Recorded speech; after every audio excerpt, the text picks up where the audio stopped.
Good evening, everyone. For taking your time out for this webinar, we intend to have this webinar during the COVID-19. We thought that learning is something very important as reskilling and upskilling and cross-skilling, is really taking place in the organizations and also from the individuals' front. When we had one webinar a few weeks back with education leaders, they've been really emphasizing more on online learning, so which is really taking place in the education sector. Now we're going to have Dr. Ishwan going to talk about it from the Jain University perspective. And as far as industry is concerned, we thought that this is essential for all of us to get to know what each industry is doing as far as reskilling and upskilling is concerned. And also, like we're going to have a good amount of sharing and storytelling about your organizations, that how well you're taking this initiative, and what are the new practices which you're really following in terms of the organization's learning, which can really help organization business continuity and organization business performance. And also from the employee side, how we can ensure that the learning is ensured. They should really take ownership of themselves, not to wait for organization to sponsor in this time. Taking up courses so that they own it as far as learning is concerned, and also they stay relevant for today and tomorrow's business scenario. Having thought that, we thought of we'll have this webinar. We have very eminent speakers today, very distinguished from various companies. Thanks all of you joining us for this weekend virtual summit. Before we could start, I'll just share you what is this GWFM. GWFM is one of the fastest growing professional forum and chartered body in the world. We are now 20,000 industry professionals spanning South Asia, Europe, and also US. We have done more than 56 events so far in India and also in Manila. So far, we intend to do world's biggest event sometime. Because of this COVID, now we will have to take up virtual event on this. So what we do, all of you know it. Most of us are GWFM members and also attended a lot of our events as a speaker and panelist in the past. So, however, thought I'll share some perspective that what is that GWFM is doing. We do webinars, we do CXOs interviews, we do a lot of conferences, and recently we have started. We are now chartered body. We had offering chartered accreditation to the universities and colleges. We have recently identified that industry is looking for WFM professionals. We are the first one in the global market offering the WFM courses. We have multiple courses offering in multiple streams. One is for the colleges and universities at the degree level, for the UG and then with PG, and also we have certification program which we are offering and which talks about executive program, and also we have come out with the PGP program for 1 year and senior leadership program in WFM. Also, we offer membership. Membership can level of learning, which can really take them to the career ladder, right from the intermediate to competent and expert, and also they can grow. We also offer fellowship and elite fellow within GWFM. There is a career growth that we have as far as GWFM is concerned.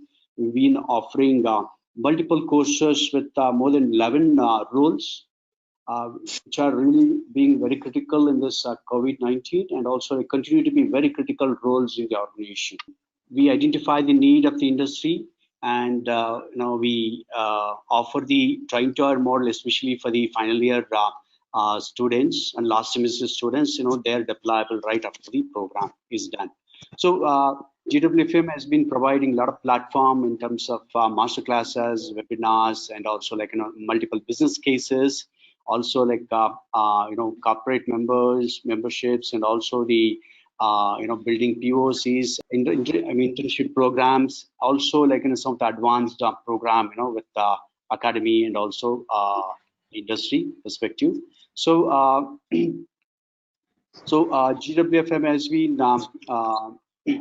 very instrumental in terms of making this uh, WFM initiatives, especially first time in the global market, and and also interestingly that we have included business continuity management as part of the course, which is very essential. We thought that for the managers, also for the graduates, whoever is passing through, they should really learn and understand that what is business continuity management is all about. So with this, so welcome you to have this great virtual roundtable on reskilling and upskilling. We're going to have each one of us introducing ourselves and get to know that who we are, and probably we'll take it on post switch. With this, thank you so much. Looking forward to seeing each one of you. Over to Pato. Hi everyone. I put my video on mute so so that all of you could be visible. So today this topic that we selected is primarily because there's a lot of discussion that is happening around what happens during COVID-19. Are we likely to see the same scenario as 2008? And on top of that, there are estimates that are being floating. By 2030, as many as 375 million workers will have to master new skills. Then there's one from Accenture which says that India could forego up to 2 to 3% percentage points on $1.97 trillion in potential cumulative GDP over the next 10 years if skill building does not match up to technological progress. And to top it all, if all goes well, then by 2027, India will have the world's largest workforce with 1 billion people between 15 to 64 years. Now, I'm sure organizations have recognized that they need to offer learning opportunities that ensure their communities are empowered to tide over the crisis. So here today we will probably discuss a few points here. How do employers prioritize skills during recessions? How to value skills that can't be automated? In the time of extreme financial pressures, how are companies planning to upskill employees? Who will pay for the upskilling programs? How do we identify the right technology? And how do we deliver online? And is there an opportunity in the disaster? And also engagement possibilities with EdTech service providers and large educational institutions. I definitely appreciate that 2 hours is probably a little smaller time frame to discuss all this, but let's try and see we touch upon all these points. And all of you, any point out of these which I had shared earlier, any point that you feel very passionately about, please feel free to go ahead and talk. But right now, what we will do is, we will all go on, we'll mute our videos, and let's begin with Vinay, and then follow it up with people one after the other. Is that okay? Thank you so much. That's fine, Pato. Thanks. We have registration of around 300. Thanks for all the audience who have joined us. We are already full, good to go. Thank you so much for all the audience who have showed interest in joining here. Trust me, it's going to be good takeaways and huge learning. Also, we'll park the questions at the last. Let's go ahead with this. Over to you, Vinay. Yeah, okay. Hi, good evening. This is Vinay Agrawal. So I'm Global Head of HR for Tech Mahindra IT Business. So by training, I'm a chemical engineer from IT Kanpur, then did MBA and worked in manufacturing, then moved to IT business side, and last 7 years I'm in HR.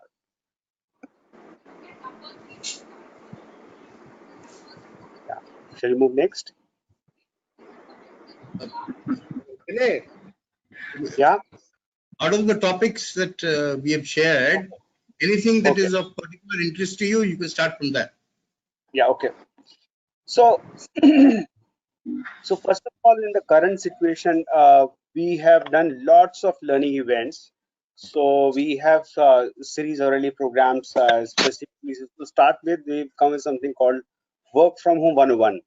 So in this situation, while working, basically how to take care of the information security, how to take care of basically if you have some technical infrastructure issues, how you can troubleshoot yourself, and work management related practices, etc. So point is, work from home is most likely basically emerging as a very valid model of working, and I think unlike past, I think we'll be a lot more open to the work from home model, even when the whole thing comes back to normal. So that's one reality coming in, and we are through this work from home 101 program, we are basically taking care of people getting ready to do that in a very productive manner. So though I think so far the focus was on business continuity. So business continuity has really worked very well. Very, very surprising. Some of the customers, we never thought that they would agree to this change and letting basically the offshore partners to work from home. Majority of those customers have given permission and our engineers are working. More than 90% work is happening out of home. So that's a big revelation, and that's going to be one irreversible change. So even when you come back to normal, work from home will continue. That's one. Uh, we have series of webinars organized for different topics for the customers as well. So not only for employee. There's one series learning for them. There's one thing we tried basically 9 p.m. So that program also has been very hit. We have done 17 episodes, and kind of basically speakers we could get is absolutely amazing. And we have recorded that and available to people to view wherever they like. So this is on the basically broader aspect. Now coming back to the technology and the skills for engineers and employees. Uh, so first thing, I think there's a prediction that digital transformation, which was happening around the globe for the last 5 years. So one prediction is that the pace of that transformation would really get 2x, 3x, right? So that is one trend which is most likely.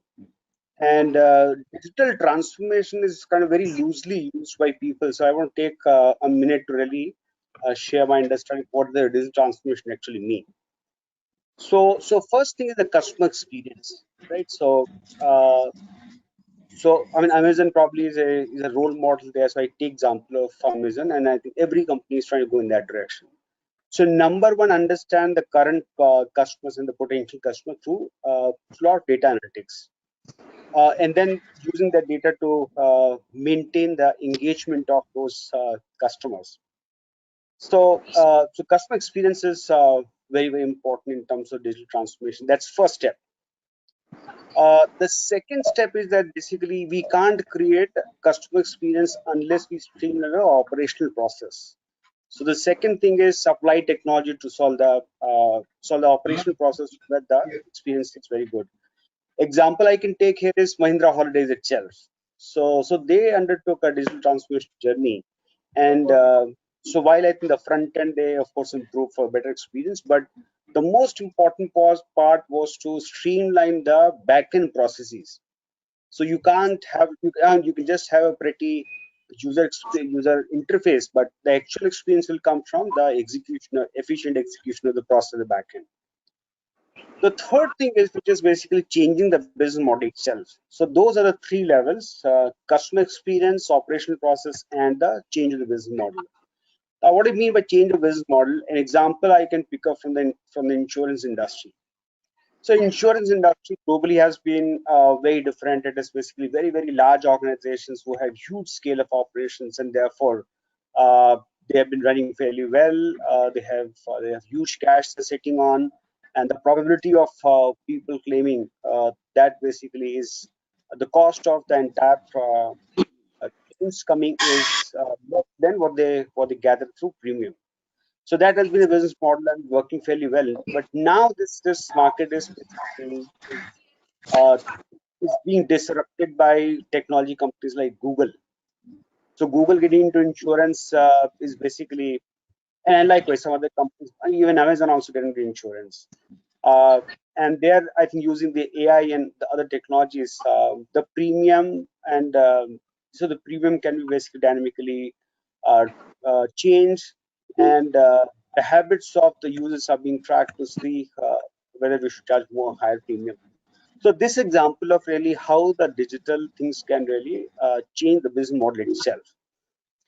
So point I made, just to recap, digital transformation will get accelerated. So that is an opportunity post COVID-19. Every company has been preparing for the digital transformation, but with an increased pace, um, uh, yeah, and also very stiff competition. That is something 6 months down the line we are forcing. That's writing on the wall. So it is challenge for all IT services company to prepare themselves and grab that market. Uh, Towards that, what we've done is so we have basically developed a platform called this is AI-based platform called NAD. We call it New Age Delivery. So the whole idea is that basically everybody is on this platform. Everybody's whole data in terms of what project they have worked in the past, what training they're going through. So utilizing the entire data, there's an individual learning track in the tool. So that basically doesn't just say Java training. So within Java, Angular J is something basically if that skill is required, the courses get automatically aligned. There's a tracking online. I think the managers can see how's my team progressing on the skills assigned to them. And AI is basically processing all the inputs about that person to the projects and learnings they're doing to keep track. So that's the whole approach in terms of skill building. Uh, and what is a link with COVID-19 link is that this trend is going to really get stronger. The other thing, I think the change we're seeing is that since the customer experience and all those things are very getting much more important than the past, we also recognize that there is a huge focus on the creative skills, right? So far, uh, engineers, just as coding has been, coding basically kept India thriving for the first decade of this millennium. Uh, but from early second decade, we're starting to basically see that the domain knowledge is very important apart from technology. And the talk of really full stack developer, which means that you understand the business to the extent you understand technology. And within technology, probably you understand the back end, middleware, front ends, all the skills. At least you're an expert in one area, but you understand other skills also. Uh, And now I think we'll be getting into space in terms of when you talk about customer experience, there's a lot of creative skills also required. Uh, and since the need for that is so pressing, just to immediately fill that, we have acquired few companies like Bond, like MatPow. So 2-3 companies we acquired in this space. Uh, the idea was that basically that any company's CMO has its own budget, right? And so they have they so every CMO need to work with two kind of capability. One is technology, digital marketing, etc., and the second is creative side. So when we spoke to potential CMOs as potential customers, so they said that we want to work with partners who can really the creative part, which means we understand the audience, market research, and we design the communication or reach out to them. That's one capability. Then the other is of course technology. So there, the idea was to say that we have to work with O&M kind of company and Tech Mahindra kind of company. But one of they said that I'm talking about basically this is a cumulative learning after speaking to many CMOs. So they said that I think technology takes a much more time to really build the depth. So we would prefer to work with a company like Tech Mahindra, and since we're already working with you so many years. However, you need to figure out a way to fix the creative skill set also. So either you partner with them or do whichever. But if you just come to me like to provide technical solutions, it's not going to work. So that's how I think the whole kind of strategy we took. We said, okay, let's probably have this creative skill also within the company, and when you go to the customer, saying that creative technology both taken care of. So, so the point I'm making here is that for a long-term career, honing creative skills alongside technology is going to be very rewarding career going forward. I think to start with, basically, that's the logical piece. And just if I have to summarize in a minute, I would say that digital transformation is the driving force in coming times. It has been there for last 5 years, but the pace of it is going to really get further accelerated. So that's an opportunity to start preparing now.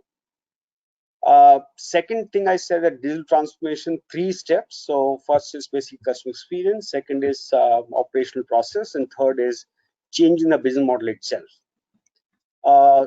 Third section I spoke about basically for technical skilling. It has to be basically at a second or third level. Just broadly saying that I've experienced in Java or some very broad sections, cloud. So we are talking about micro skilling and saying that basically within cloud, basically which aspect needs development, needs improvement, and that's where the training plan is fixed.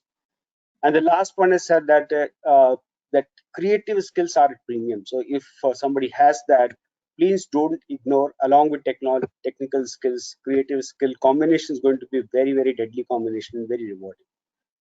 So these are a few points I thought probably I'll make to start with.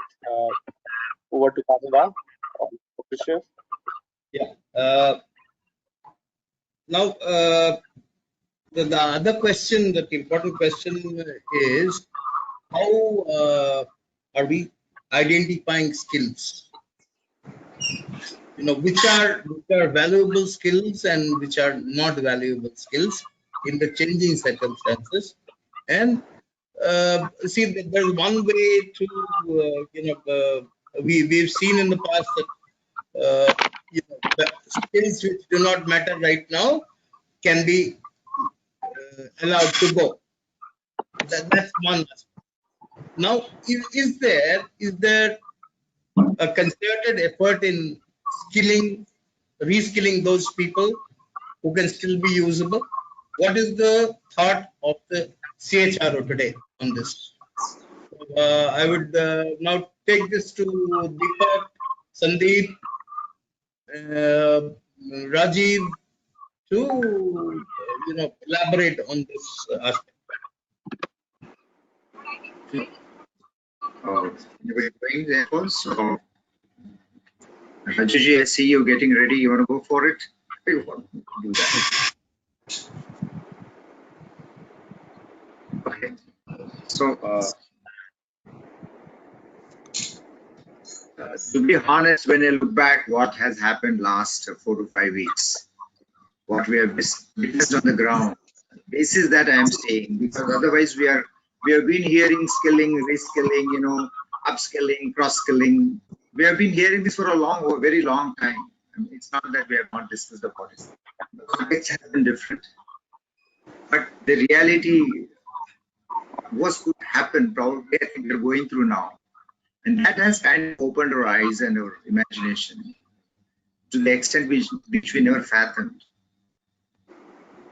So today, when we look at what we have gone through last 4 to 5 weeks, and the way we have been supporting, even though remotely, our customers, our business needs, working across departments or within teams per se, I think at a superficial level, everything looks same. At the same time, the logistic challenges and the distance and the remote part of it probably makes it look a little different, very, very different.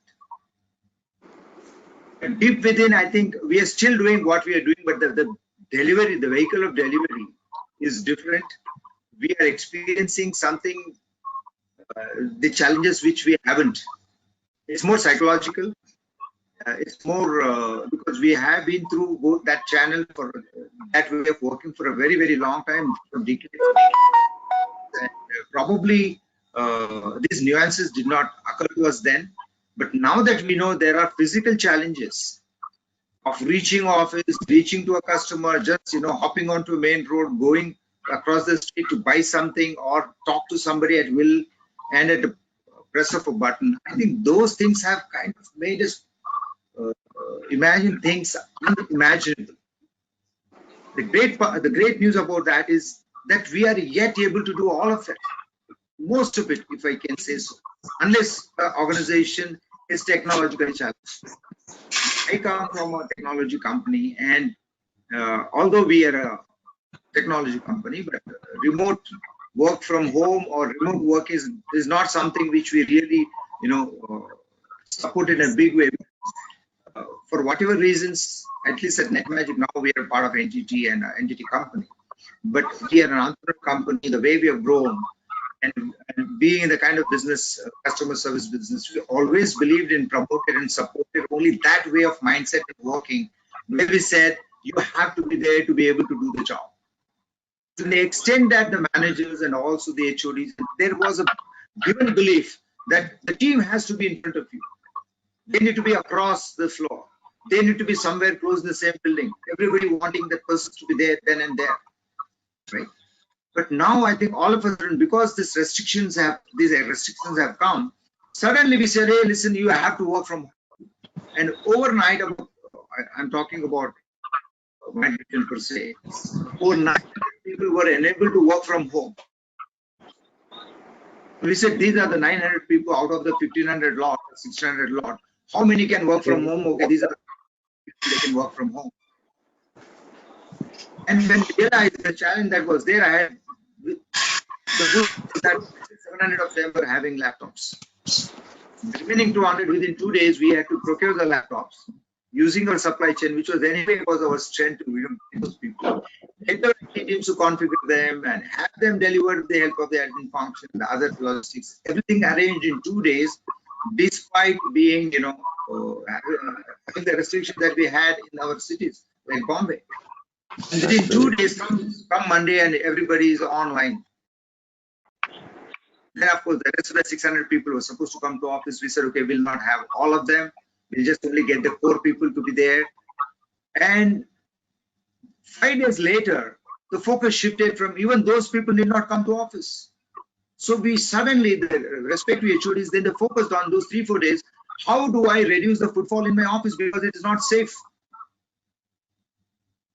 So we had just about a handful of people working from home, working from office today.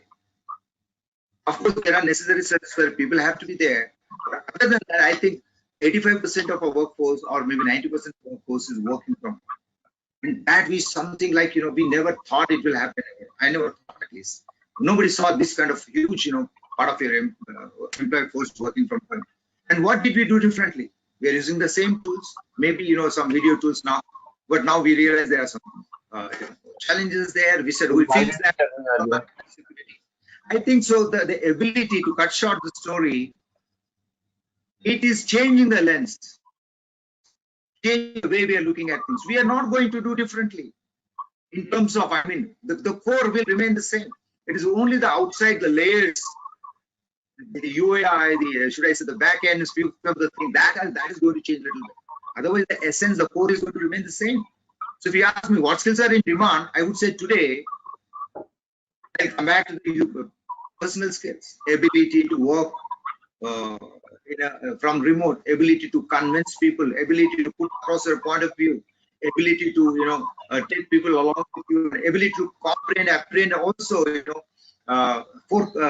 foresee things, what might work, what may not work. It's like sitting and then just imagining, okay, if this each and every transaction, minute by minute, should I say, step by step, you're actually seeing the whole solution in your mind and trying to see it's going to happen.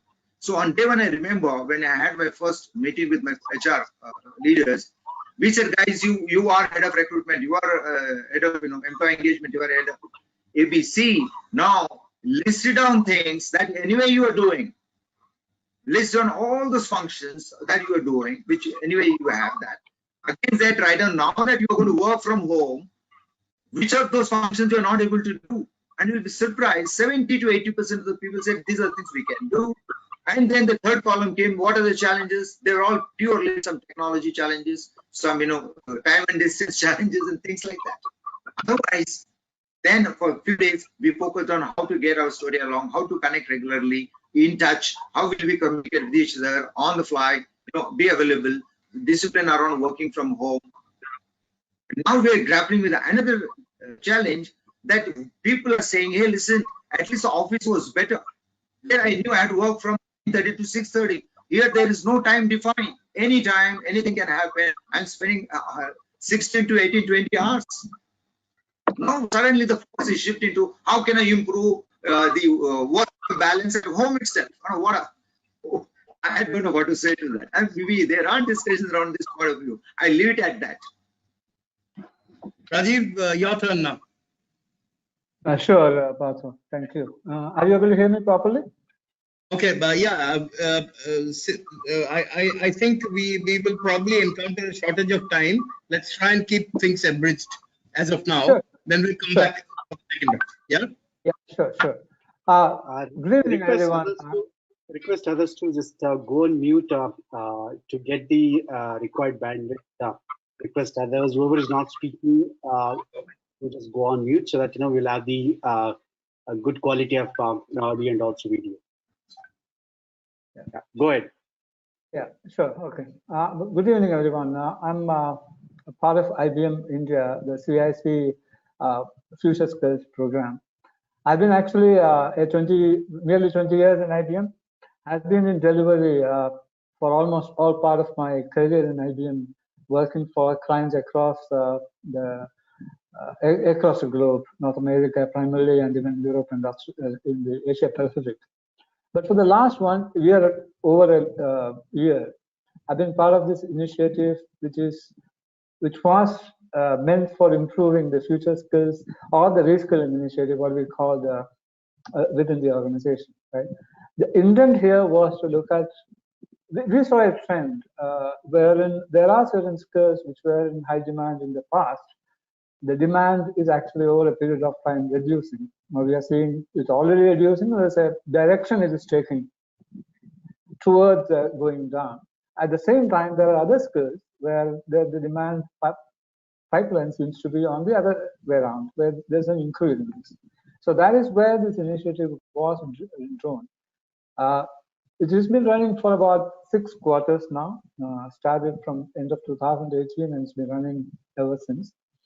Initial focus was primarily to look at available workforce whom normally come to bench, and then we need to look at deploying them into new skill area. That's where we started off. But much earlier in the cycle itself, early part of last year, we realized that alone is not sufficient.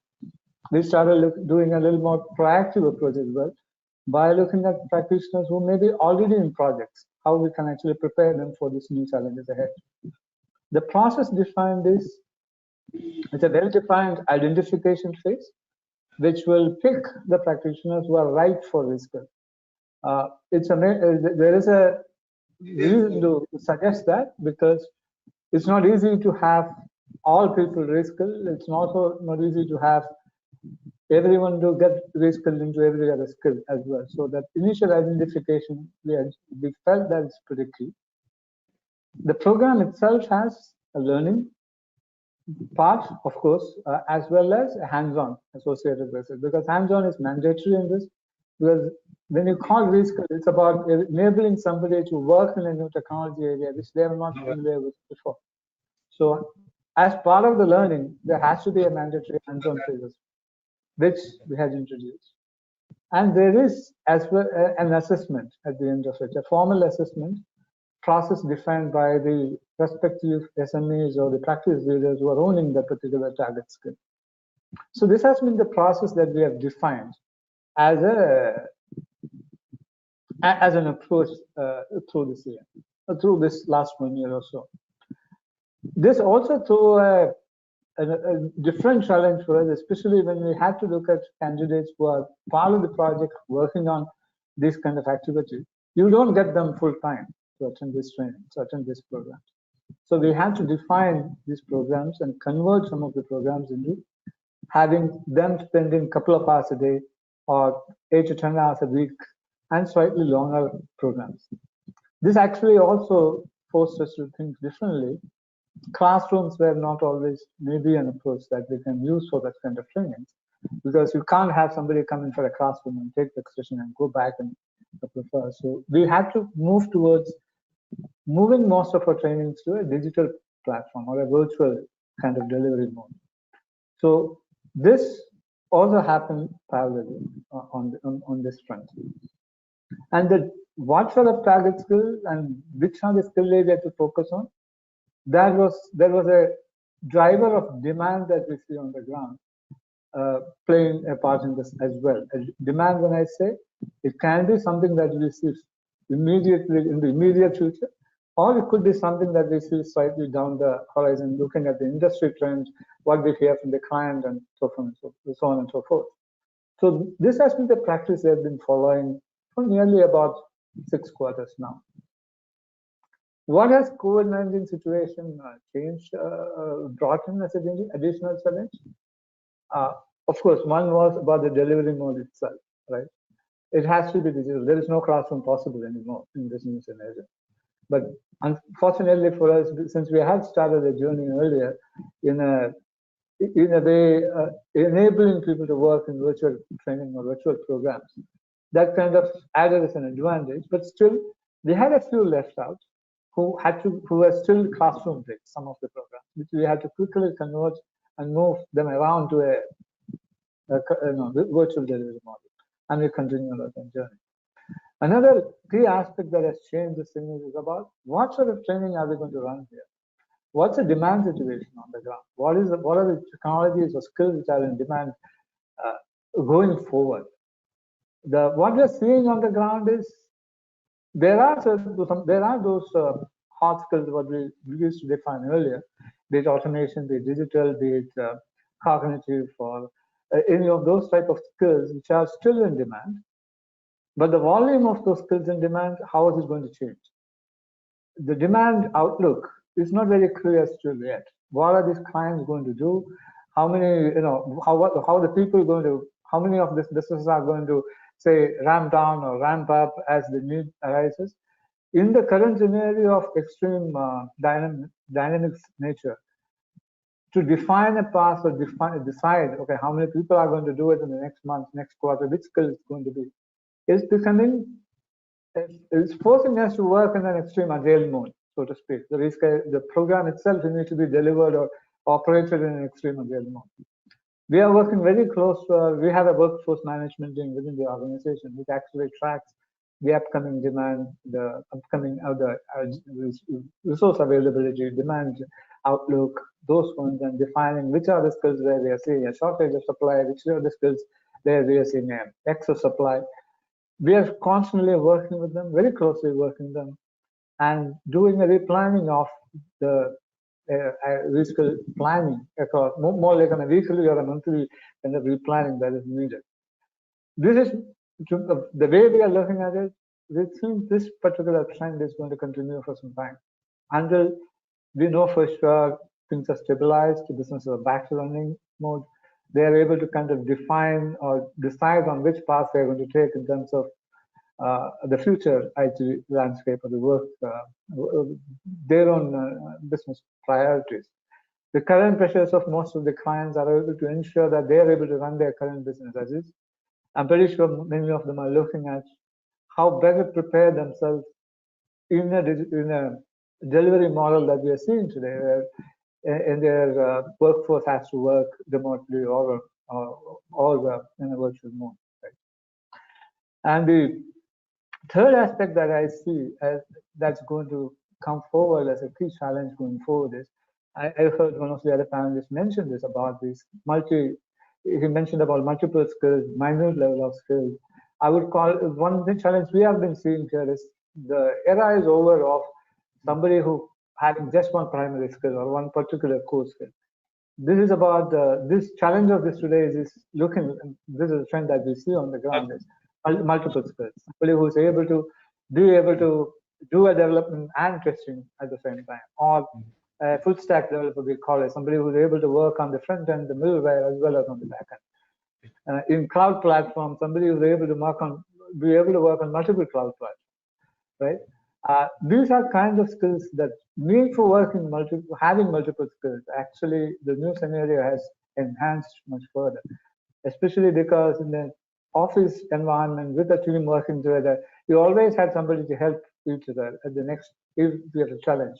But today, many of our people are working on their own from remote workplaces. Yes, there is help available on a WebEx or a Zoom or any of those digital platforms, but at the same time, most of the time they need to be delivering on their own. So having those multi-skilled workforce is going to be the key going forward. This is one of the trends that we're seeing, right? And the approach has to be pretty agile. Agile in the sense, in terms of demand fulfillment, in terms of training identification, in terms of identifying the new skills required, the planning, etc.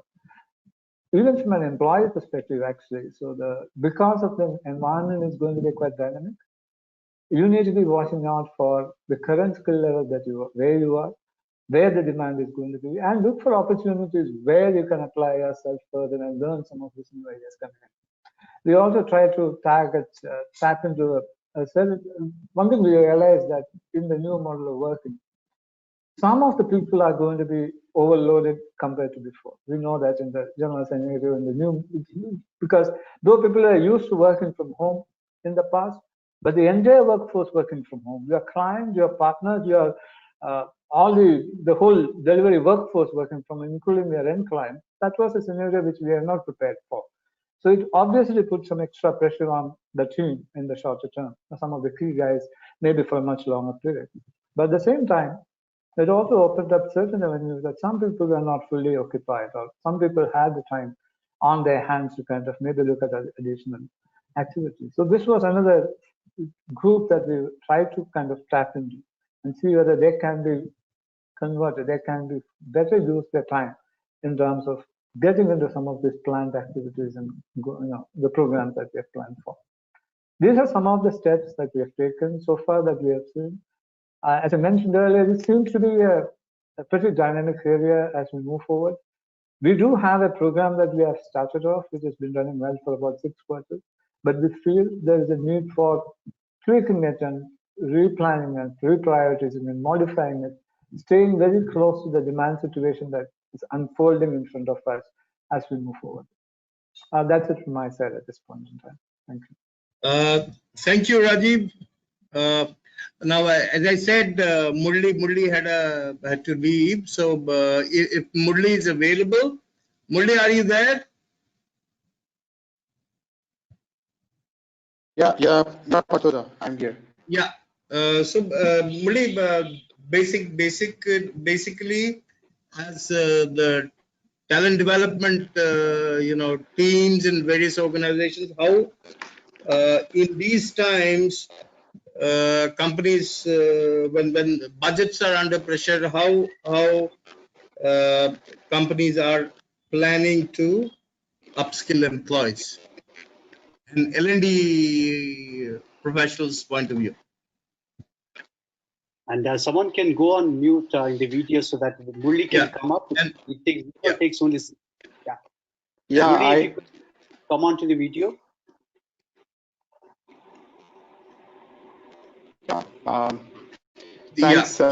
Thanks, Parula and Shiva for calling, for inviting me to this roundtable.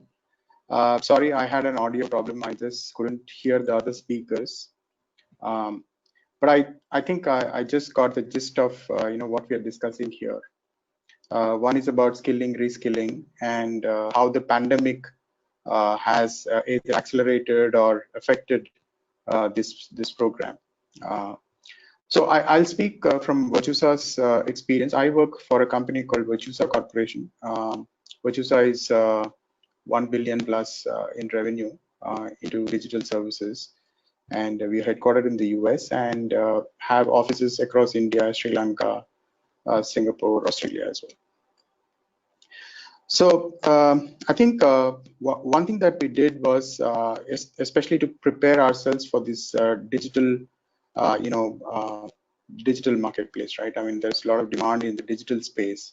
So what we did was we completely reorganized ourselves, and that happened almost a year ago, year and a half ago, in terms of how we look at skills. So I think one thing that we have really seen is that granular skill, a specialization is not enough. But I think that's one realization that we had. So we kind of reorganized ourselves into what we called as capabilities, right? So a combination of skills got into capabilities. And what we did was we completely realigned the workforce. We have about 24,000 team members working across the globe, and we realigned all of them to capability centers. And as we speak, before the pandemic hit, we were actually getting them on a baseline. So, for example, we institutionalized what we call as the engineering intelligence quotient, right? So we said, what is your engineering capability in these capabilities? So there are assessments that people have to take. There are some hands-on things that they have to do. So that baselining work was going on. That's when the pandemic hit. Now, once the pandemic hit, obviously there's a lot of disruption in terms of our work. Like I think the previous speakers spoke about, organizing people to work from home, especially in India, was quite a challenge. So we did that. But what we realized was, and this was something that I was also telling my leaders, is that when we look at human capabilities, I always look at it from three lenses. One is competencies, which is possibly the higher level, and then you have the capabilities, and then what I call as capacities. And this pandemic has really shown that capacities are important, right? I mean, the way you kind of respond to such a black swan event is I think very important, and we may possibly have more of them, right? I'm not what do you call him, person who's predicting the apocalypse, but we are going to have more such black swan events. And all our BCP programs that we had always planning for climate-related disasters, right? We never had healthcare related disasters. None of the BCP was planned for that. So this is the first time, possibly in lot many people's living memories, their health and wealth was affected. And for them to be able to cope with this kind of situation, and then getting locked down, isolated, not things that are taken that are very certain became suddenly uncertain. Right from getting your groceries to your vegetables to your milk. So the question is, for anybody to be functional in such a disaster, one needs to really have that capacities. And I think, in my view, is in terms of capability build, or whatever development that needs to happen in organization needs to happen at a capacity level. So how do you really build capacities within within your team members, so that they're able to respond and prepare themselves for situations like this? So that's what we have been doing, and the disaster has kind of accentuated that. It did disrupt our work as well. So we all have switched over to completely online, and we've put a complete program in place where people are able to take their assessments from home. We do have a complete proctoring system that's available online, and people are able to take their assessments. They get their scores.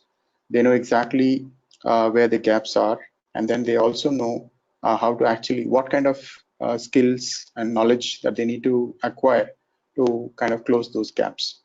They also get assigned to mentors who can help them in terms of directing them, guiding them in terms of how to overcome or close these gaps. We also have some initiatives which are very focused, especially in the cloud transformation space. I think some of the speakers also spoke about that. So we are really focusing on developing cloud capabilities. I think these are some skills that are really going to be very necessary in the digital space. So some of these initiatives are happening, and I think the response has been really good. Certainly, people find it difficult to kind of manage their role, time, and space boundaries, especially working from home. I think that's another challenge, right? How do I really keep my role boundaries? How do I keep my space boundaries? And how do I keep my time boundaries? I think those are some of the challenges that people have been facing, our team members. We have also been doing some pointed intervention in that space, trying to help them figure out, sort out some strategies for themselves to work and be productive from home. Another initiative that we have started is, this initiative just started before the pandemic hit. We have started building, developing some of our senior leaders as leadership coaches. We believe that coaching as an intervention, leadership coaching especially, helps build capacities within the individuals. So we are running a program where about 20 leaders are going through the ICF credentialing process, and they're coaching about 100 mid-level managers to become leaders within the company. And each of them would get close to about 20 hours of coaching for over a period of 6 months. And these are very senior leaders. They are possibly the executive -1, right? So that level kind of people. So these are some of the initiatives that we're trying to build. Certainly the pandemic has disrupted, also has thrown new possibilities in terms of how we carry on our work, how we deliver to our customers, what possible, what are the possibilities and the creative ways of actually getting things done. I think those things have come to the fore, and there is, of course, a lot of disruption, a lot of suffering, pain, but it's also thrown up a lot of possibilities, like every other thing, right? So I see a lot of hope in terms of, and I also see that there is going to be a complete disruption in terms of the way IT services were delivered, especially from offshore centers. This concept of ODCs and security, I think all those things have been disrupted. So today there is a news item, I think some of you must have seen as well, that TCS is planning to have 75% of its workforce work from home, right? So I think that's going to become the norm. So security itself will get reinvented. Obviously, it's going to be more secure, and we are doing all the client work from our from our house network. So I think these are some of the opportunities that we have, and obviously that's going to put a lot of pressure, a lot of change that an individual need to make to be able to be productive from their own homes. Thank you, Partha. I hand it back to you. That's all I have. Thanks a lot, Murli. Thank you so much. Thank you so much for being around. Now we slowly, going towards the end of the roundtable. So we will now bring in Pankaj. If Pankaj is around, Pankaj, you are there? Yes, I am. Okay. So let's hear it from Pankaj. Post Pankaj, after Pankaj, Sandeep and Kaustav will speak. And Kaustav, Sangram, Devyani, Prithvish, then our Jaya, Ramakrishna, Vincent. That's how the order is going to be. So on with Pankaj right now. And we have Deepak as well from. Yeah, Deepak. Okay. And Pankaj has joined from Singapore. Thanks so much for taking time, Pankaj. You may go ahead. No, it's an absolute pleasure. Thank you for having me over. Ladies and gentlemen, a quick introduction. My name is Pankaj Behel, and I am a part of the IBM Global Business Services based out of Singapore. And I look after the learning and knowledge function for all our global delivery centers across the world. I have the pleasure of working very closely with Rajiv and his team. Rajiv just presented about a speaker before about our reskilling initiatives in India, which we partner on not just in India, but for the rest of the world as well. Before I deep dive into how COVID has changed our way of looking at skill enablement, um, uh, the very concept of looking at skills had changed ever since new skills became the new currency for today's workforce. Gone were the days where people were happy with simply building on the depth of a certain skill, maybe something that they had acquired in their engineering degree or in college, and continue to do a job that they were meant to do and hope for progression to happen. The mindset changed not just of the organizations, but much before of our workforce. They started to look at adding ancillary and even new skills in the hope of doing something new. And that, while we continue to say that reskilling, upskilling, or cross-skilling are all business strategies, I think somewhere our learners, our workforce made us go there. And even if we were kicking and screaming on the floor, they would have dragged us down if we hadn't gone ahead and changed and incorporated this entire skill enablement as a corporate strategy right from top down to bottom up. So what changed? We were doing all the right things. We started to look at how skills and the gap of the skills and how we need to start building them. And then, of course, we slept one day and we woke up to a completely new world the very other day. And what COVID has done is accelerated the pace of change that we would have never anticipated. Like one of our previous panelists was talking about, our very definition of BCP has completely changed.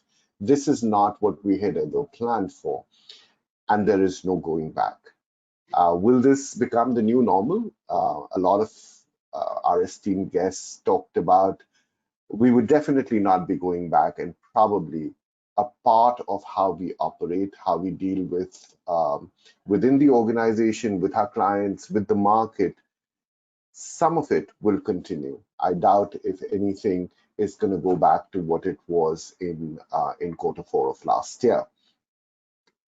Of course, one of the biggest shifts in going towards skills, I would talk about that has happened due to COVID is that the intraplay of what skills are important in reskilling has kind of changed. Historically, especially for a company like IBM, technology skills always remain extremely critical to any skill enablement drive, while of course we continue to build on all the other ancillary skills. With COVID, I think one of the things that has come up is that core skills, your attitude, that will nurture your aptitude, those kind of skills are going to become more important or stronger in the way organizations will start stacking their talent. What you bring on the table as your attitude, as your propensity to learn, is going to become more important than simply the skill level that you have acquired. Because while you may have the skill set and you may be a great full stack developer in the making, however, if you do not have the resilience or the focus to work in this new normal way of working, if you are not able to adapt how to manage people, whether they are your stakeholders or your team members, in this new operating model, your technical skill expertise may be there, but the success for the organization or for you as an individual may not necessarily happen. So how we start nurturing these skills in the coming days will be a challenge that we will have to prepare ourselves for. And associated with that is going to be how do we performance manage this new skill? Because this new skill and whatever else it's going to get in its forum is going to be, again, need to be managed remotely. So as we move forward, propensity to learn will end up becoming a much more stronger data point for us as a learning organization than simply the current skill that you're on, because that will show whether you will acquire this new skill but be able to apply it as well as you move forward in the new environment of working, in the new model of working. I think Vinay started off initially talking about our new normal has changed. So our focus has been first and foremost to make work from home work, not just from pure technical and work logistics perspective, which you all talked about. And I personally went through because my children were getting homeschooled all of a sudden, and I just did not have enough machines at home wherein everybody could log in at the same time, or the bandwidth for that matter. So despite the technical and the work logistics, looking at how people are being able to cope up with their 9 to 5 job, as well as taking care of the children and the food and the household work all at the same time, ended up becoming as much as a responsibility for not just the individuals, but their people managers as well as their functional managers and the organization as a whole. And I think the connotation of work-life balance will have a completely new meaning as we go forward as this situation develops. Last but not the least, I think what is going to be very important and things that we are working on is an intuitive, need-based skill enablement drives. Gone are the days where we could spray paint everybody with a standard offering because that was the need of the hour and that is what the organization needs. How is it that we can drill down to very, very specific needs that or delta areas that I have versus my next door neighbor will make skill enablement that much more of a pull factor for the learners versus a push factor, which is traditionally been the case for us, where we've looked at, here's my demand, here's my supply, this is what you need to do to meet my demand, let's get going. If we want that pull factor where people are excited about learning and acquiring new skills, new competencies, and new capabilities, then trying to offer them something which is unique to them will become all that more important. I think a lot of our organizations across the board, whether from the IT field or not, have already started scoping models that will help them identify those niche gap areas. I just think COVID will accentuate that need more, and it will be very, very important as we move forward that we look at that as well. With that, I'm going to call it a wrap and hand it over back to the moderators. Thank you so much, Pankaj. So can we go on to Sandeep now? Yeah. Good evening, everyone. Good. Sandeep, let's stick to about 3 to 5 minutes. Yeah, because we have still the panelists to cover. Once we are able to complete everyone, we'll come back to speakers again. Yeah. Yeah, absolutely. So good evening, everyone. It's a real pleasure to be here and talking about a area which is impacting all of us. So in these times of COVID-19, where some very interesting things have been thrown up. It's in a way, it's a very big leveler for all of us globally. All of us, the entire world community is at one page, one same level. Some of the other being at higher impact or lower impact. So the whole movement and transformation which is happening is mostly very, very similar all across the industry or countries specifically.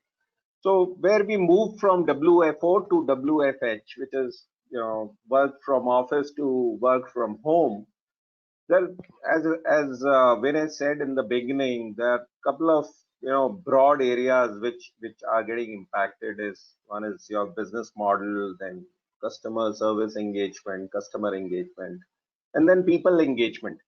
So already you see in business model transformation, we had started off with a shift from retail channel sales towards in Samsung, from retail channel sales towards online sales. So we had huge partnership with the likes of Amazon and Flipkart. And I see that process getting much more accentuated in times to come. Then and there again, you see, there'll be a lot of issues because you have a very strong retail channel network. So you have to take care of that also. So we foresee movement from retail sales to online sales gradually happening. So in between, there'll be a transition of phygital. So it will, which basically means physical sales and combined with online sales. Second is movement and marketing. So consciously, we have taken decision to gradually move out from print-based advertising to digital marketing. So a lot of our flagship categories in Samsung like S20 or S8 have been specifically focused towards digital marketing. Then the whole area of supply chain, where how do we, reach the customer, go to market speed is increased. So all those areas, digital is playing a huge part. Now, how do we enable our workforce, which is typically the topic here? So we already started that process even before this corona pandemic started. So, but now I foresee that getting much more stronger, where digital online e-learning education will take a very strong place. So we have a very strong LMS system already implemented, and the individual development planning started much before this corona thing. So now we'll have to really think again as to how do we were planning both blended learning, physical learning, classroom, and online learning. So we'll have to really plan how the whole changes towards going completely online. So just moving from the offline training programs to online programs. Then basically, how do we also enable customer engagement? So we have about 50,000 promoters who are across our retail chains. So we gone digital, and that process will get even more stronger where they're corrected on real-time basis. So the skills which will really be required would be something around digital marketing. People will be much more, they'll have to be trained towards handling digital marketing solutions.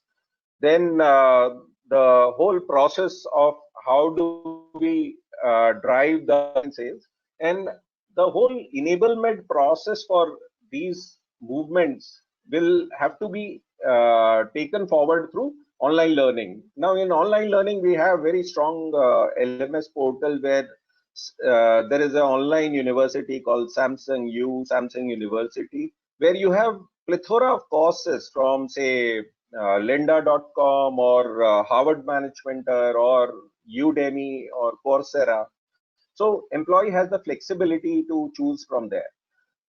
Another very important change which I see is, first you had prescribed courses. Now there'll be a lot of flexibility where employees will be able to curate their own playlist. So that is something very important, and they'll also be able to curate, take learning programs from say things like YouTube or a Google. So there'll be much more flexibility in this. So these are certain things which I feel, and data analytics will be something very keen, because when you are online, you get to know your hit rates, your preferences, the employee preferences, customer preferences on a real-time basis. So data analytics will throw up such amazing things where you would have very strong predictive capabilities. So in this era where we are not only impacted by pandemic, this medical pandemic, we are also impacted by infodemic. So you have a lot of informations. Some of them are from facts and some of them are from fiction. So you have to really shape out the wheat from the chaff. So in this era, reskilling, upskilling in these areas will be extremely important. So that's what I wanted to share my thoughts with you. Thank you. Thanks a lot. Thanks a lot, Sandeep. So can we have Kaustav on? Kaustav, can you try to get your video up?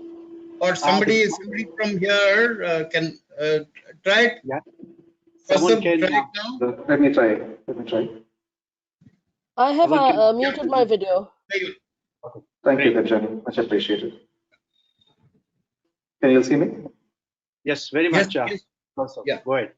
Okay. Thank you, everybody. And Parthuda and Shiva, thanks for having me on. Pleasure to be listening to these stalwarts from the industry. There's been a lot of knowledge already shared. So frankly, there's not much left for me and some of the other speakers to share, because most of the key points have already been very well touched upon by the speakers who have gone before us. So I think we have to first start by saying thank you to them for having made our job easier. We will be able to spend less time and perhaps get away with quoting less number of points. It helps being a backbencher even in corporate world, just like in college, it looks like. By way of quick introduction, my name is Kaustav Chakravarti. Globally, people prefer to call me KC because their names are sometimes too complicated for non-Indian speakers. So I go by KC in the industry. I lead global HR for Johnson Controls Hitachi Air Conditioning. Global HR is defined as all HR for all countries other than Japan, which is where our headquarters is. So of our total workforce of about 18,000 people, roughly 50% are in Japan, 50% are in other countries. And the 50% that is not in Japan comes under my remit. I have a fairly large team because in manufacturing companies, as you might imagine, we are not only human resources people, but also general administration people. And so I have a team of about 100 people, 20 different manufacturing, research and development and global hub locations around the world across all time zones, and quite a complex organization catering to different types of audiences ranging from manufacturing through support and administration functions, through sales, and of course to the top leadership. So it's a pretty interesting job. I'm based out of Singapore, although at this point I'm in India because the flights shut down when I had come down here to meet some family. So otherwise you will typically find me in my Singapore office. So not wanting to repeat the points that have already been shared, I thought it would be easy for us to, in our company at least, to look at this whole COVID-19 impact on our talent from a very familiar network. Most of us, those of us who have been in the L&D and OD space at least, have come across this model of identifying skill development areas at a very broad level, which is managing the company, managing your relationships and teams, and managing yourself. Right. So looking at the COVID-19 impact on our people from these three lenses, I think like every other global large high-tech manufacturing company with operations around the world, we have been impacted in all of these three areas. And of course, when I say we have been impacted, definitely everyone from the leadership all the way down to the person, the foot on the street, front end, cutting edge staff have all been impacted quite severely. As some of our other illustrious speakers have already shared, I think the biggest and most visible impact of this crisis has been working from home for many people, and that obviously includes us as well. Of course, in our business, a large part of our staff, our employee base, actually has to work from factory. We have, I think, about 11 or 12 factories around the world in virtually every time zone.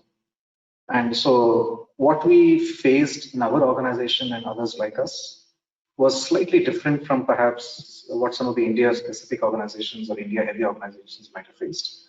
Because for us, the pain really started off in mid to mid-late February, around Chinese New Year season, when China went off.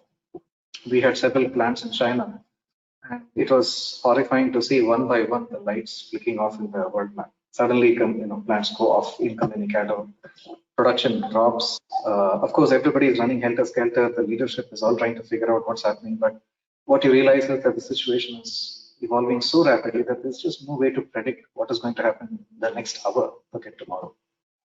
When we started formulating some kind of a response to this crisis in the first place.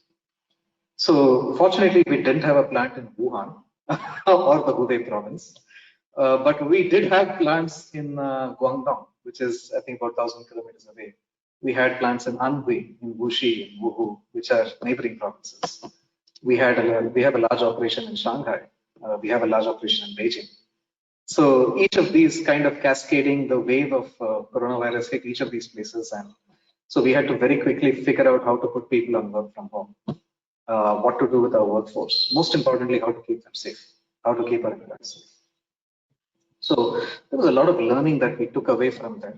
Of course, as these plants went offline, we went through the whole learning curve of social distancing, personal protective equipment, safety measures, the BCP protocols being tested, communication channels being established, so that you have daily reporting in all these plants in terms of who has been affected, if any, what has the production been like, what's going to be the impact on our suppliers, what's going to be the impact on inventory, these financial kind of metrics. And so very quickly we established a very strong cadence around tracking and reporting back on the status in each of these plants, which I think helped us to prepare for the larger wave worldwide that was to come, which of course at that point we could not predict. So especially as the crisis raged through China, I think we learned and got better at managing some of these issues with that country.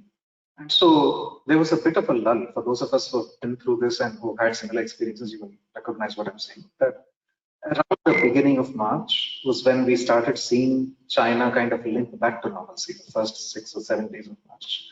One by one, our plants started coming back online. We started opening up and workforces started reporting. We started getting 50% workforce in one plant, 70% in another, and so on. But along the way, the crisis slowly started escalating in Europe, which was kind of the next country set of countries to get hit. And as you might expect, we have plants in Europe as well. We also have large sales forces and offices there, admin offices there. So the next plant to go offline was our Spain plant. But by the time 3 of our 4 China plants had come back on, unfortunately, our Japan plants were not impacted at all. Then Malaysia went down. India went down. So it was a very interesting, the last 1 month has been really interesting for us as an organization. The Chinese have a beautiful saying, may you live in interesting times. I can honestly tell you that I have experienced that in reality in great detail over the last few weeks. So at this point, fortunately, the Spain plant has come back online. All the China plants are back 100% to productivity. India is still down, but I think we are in the process of starting off because of the relaxation effective the 21st. So we have a crew in the plant warming up our machinery, and we should come back very quickly in the next few days. Malaysia is still shut down, but fortunately the crisis has not escalated beyond Malaysia. Thailand has not seen a shutdown. Singapore is operating on minimal social distancing rules, so productivity has not really been hit, and so on. So the real problem, while we started with a supply side shock, is now there's a demand side shock.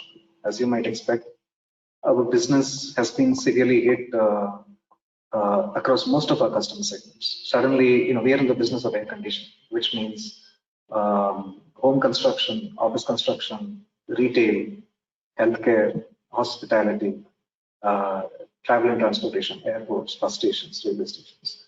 These are really our big customer segments. And right now, all the other customer segments are dead to us. We are getting minimal orders.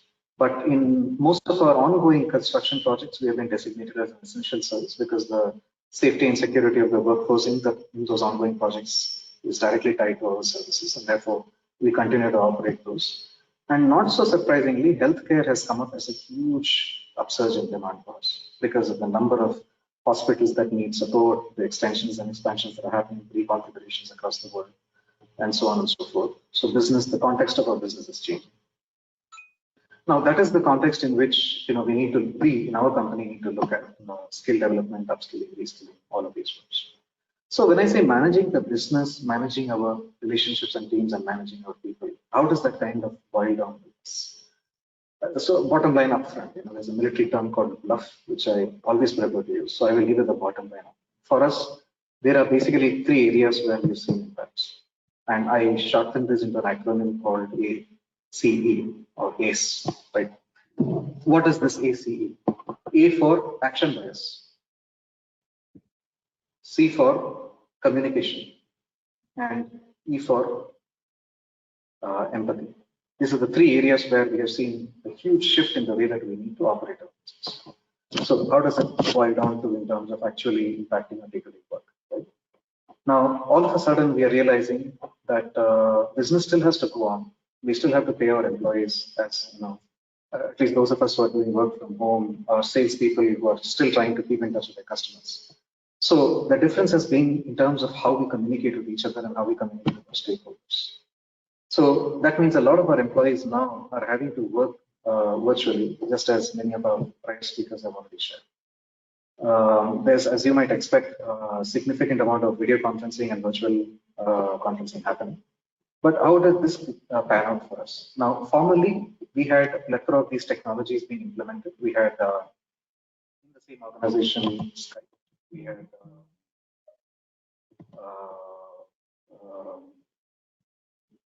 Microsoft Teams and Avaya webinars and Avaya teleconferencing.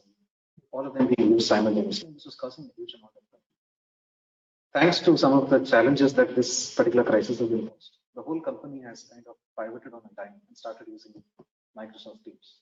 Skype is being used in a limited way. Avaya has almost been abandoned. But this makes life very easy for all of us who need to constantly jump on calls from one region or one country to the other. No longer need to find what is the dial-in number, what is the conference code. It's all very simple. Click on a link, the video pops up, and you're in. Everybody's sharing the screen. We're all talking. It has been, it's one of the underreported transformations, but it's a huge transformation for a global company that is also a JV to be able to talk in one language seamlessly using one technology. That's been a direct benefit for us.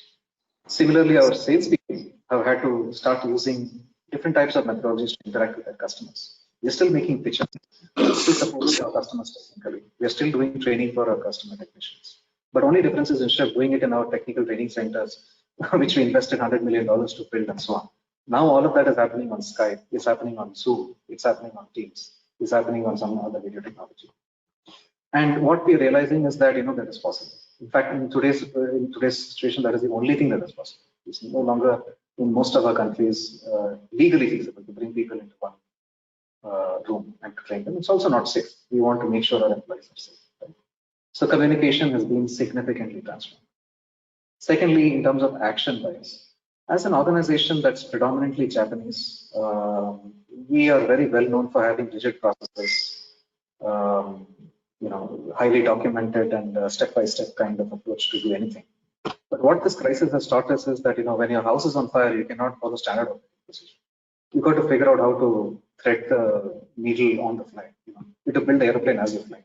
And so, like it or not, our team leaders, our leadership especially, has been put through the grinder in terms of being very rapid in their responses, thinking on their feet, not having to wait for the whole plan to be available before you put one step forward, but instead figuring out things as you go along, a lot more dynamic in our approach. Same has been true of our employees. Now, suddenly, it has become more important to get things done rather than to get permission.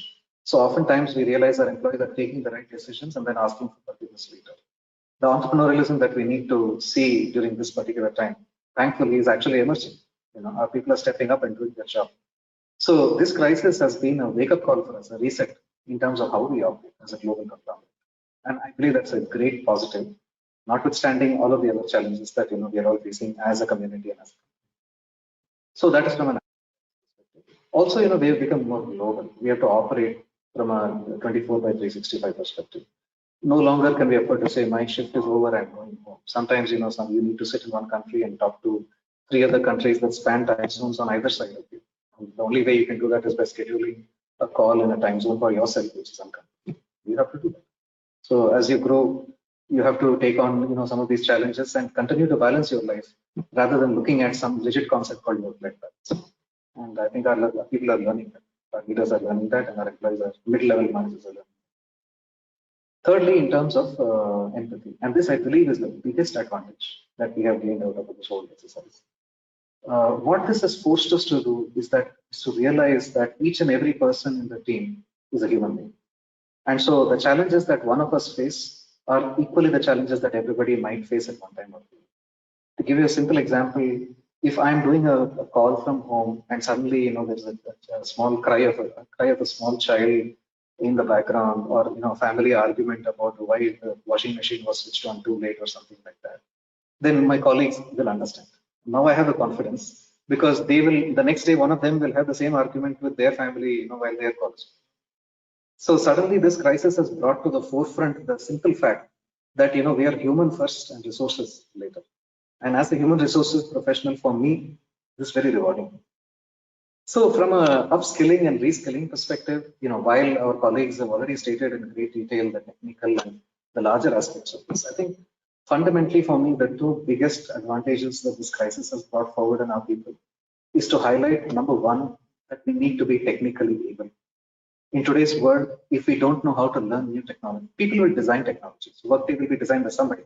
But if you don't have the capability to adapt to the new technology, to figure out how to use Teams, to not get stuck with your video conferencing tool, but to know how to use it, it's not rocket science. Then it works well for you. So you need to be learnable, coachable, and the ability to learn, therefore, is a key differentiator.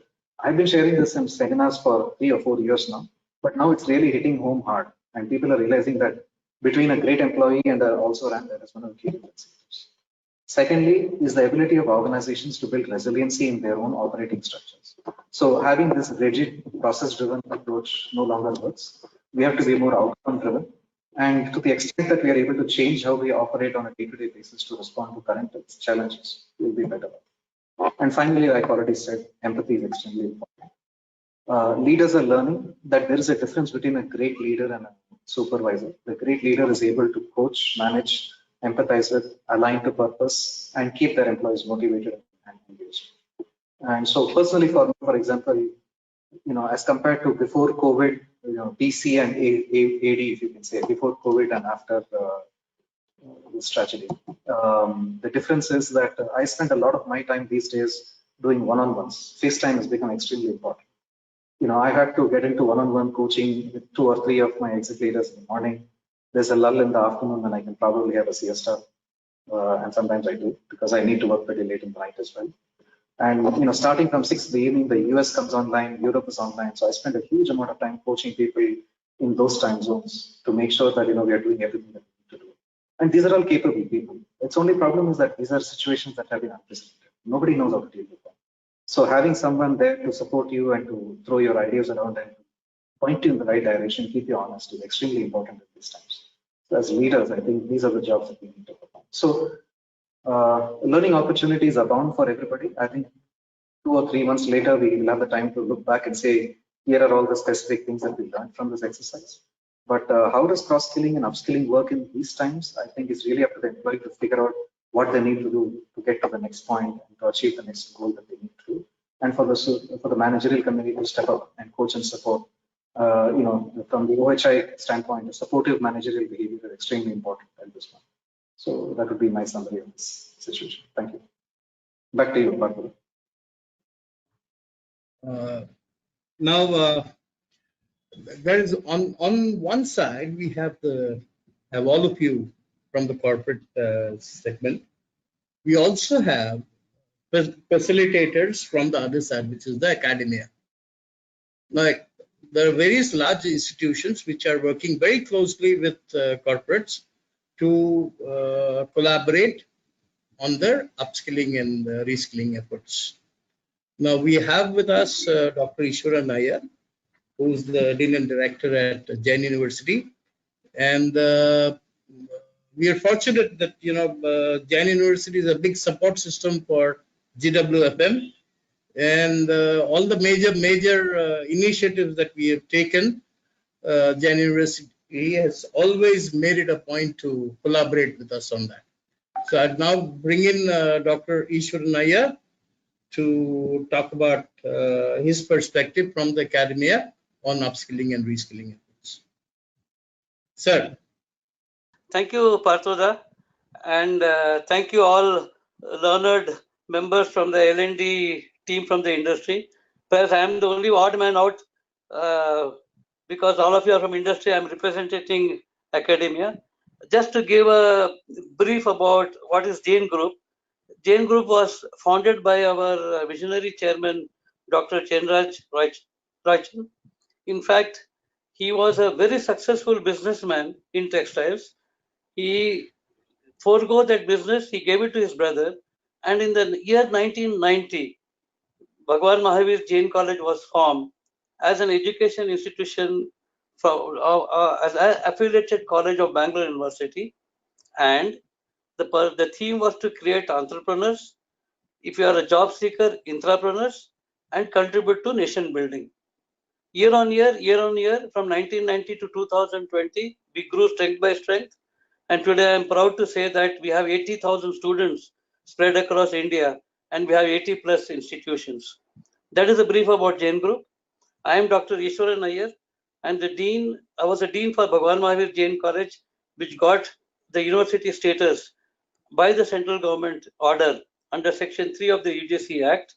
And now I am the Dean for Commerce and Director Industry Interface and Key Projects for Jain deemed to be university.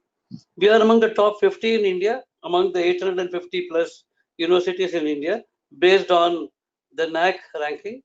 And we are one among the few young universities, which it's a 10-year-old university. We are among the few universities which has got a graded autonomy given by the UGC and HRD ministry.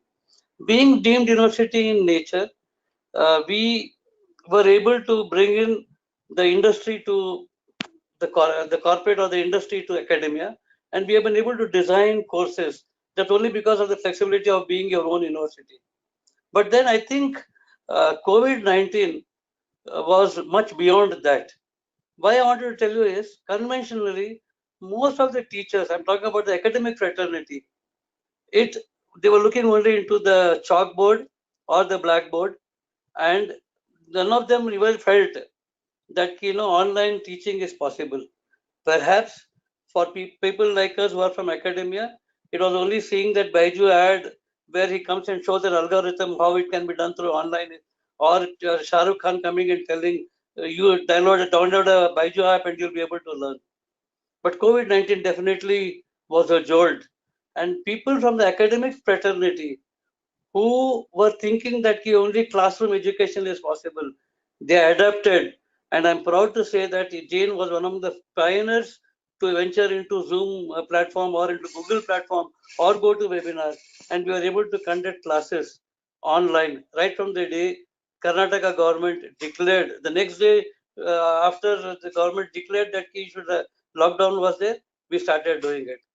But as most of the learned people who have been sharing this platform have been telling, skilling and upskilling is not only important for industry professionals, it is important for the students also, and as well as the teaching fraternity also. But I still remember, from a period when you were called as a backward country to a developing country and to among the top 5 or top 6 nations in the world.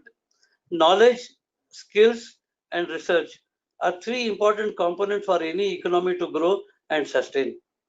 Jain University has been able to do all these things with the support of the industry.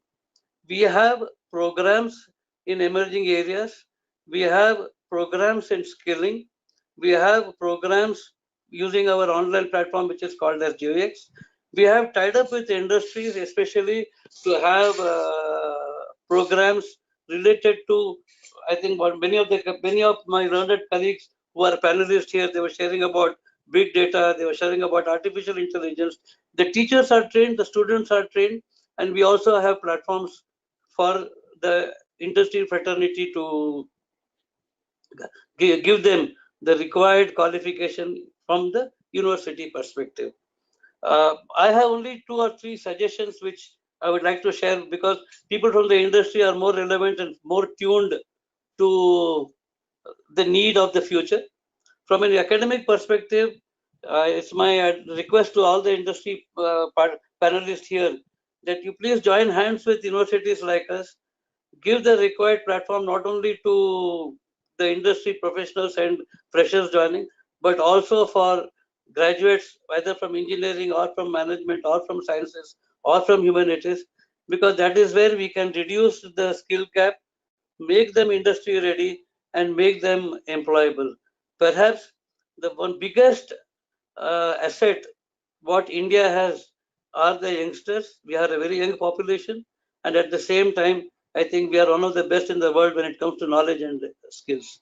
The other area which I wanted to share is we, from an university perspective, are open to tie up with industries to offer their programs which you offer for skilling. I remember Kaustav was trying to tell, gentleman from Singapore was trying to tell, IBM was trying to tell, perhaps it could be a joint certification programs which we could together join and give it to the industry folks or to the students or to the learning faculty or the teaching fraternity. This is the thing which I wanted to share. I'll not much take of the time. I think industry and academics should join hands together so jointly so that COVID-19 lockdown was a perhaps it was a jolt, and maybe it was an opportunity for all us, for all the teaching fraternity, especially to make them confident and to make them realize that yes, you also can teach online. But industries have got more strengths, they have more platforms, they have more systems and processes in place, and those best practices, if it can be incorporated with the academia, perhaps the need for academia and the need for the industry and for the betterment of the industry folks or students, it can create more suitable opportunities, and it can help in developing India as one of the largest or the one of the emerging knowledge economies of the world. This is what I wanted to share, Partho.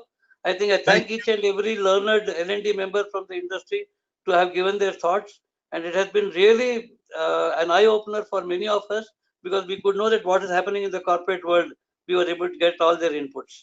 Now back to Partho. Thank you so much, sir. Thank you. May I now request Sangram, are you there? No, Sangram is logged off and he's going to log in. I think he has got some technical problem. We'll move forward with the next speaker. Yeah. Shall we go to Devyani? Devyani, are you there? Yeah. I'm here. I'm here. Yeah.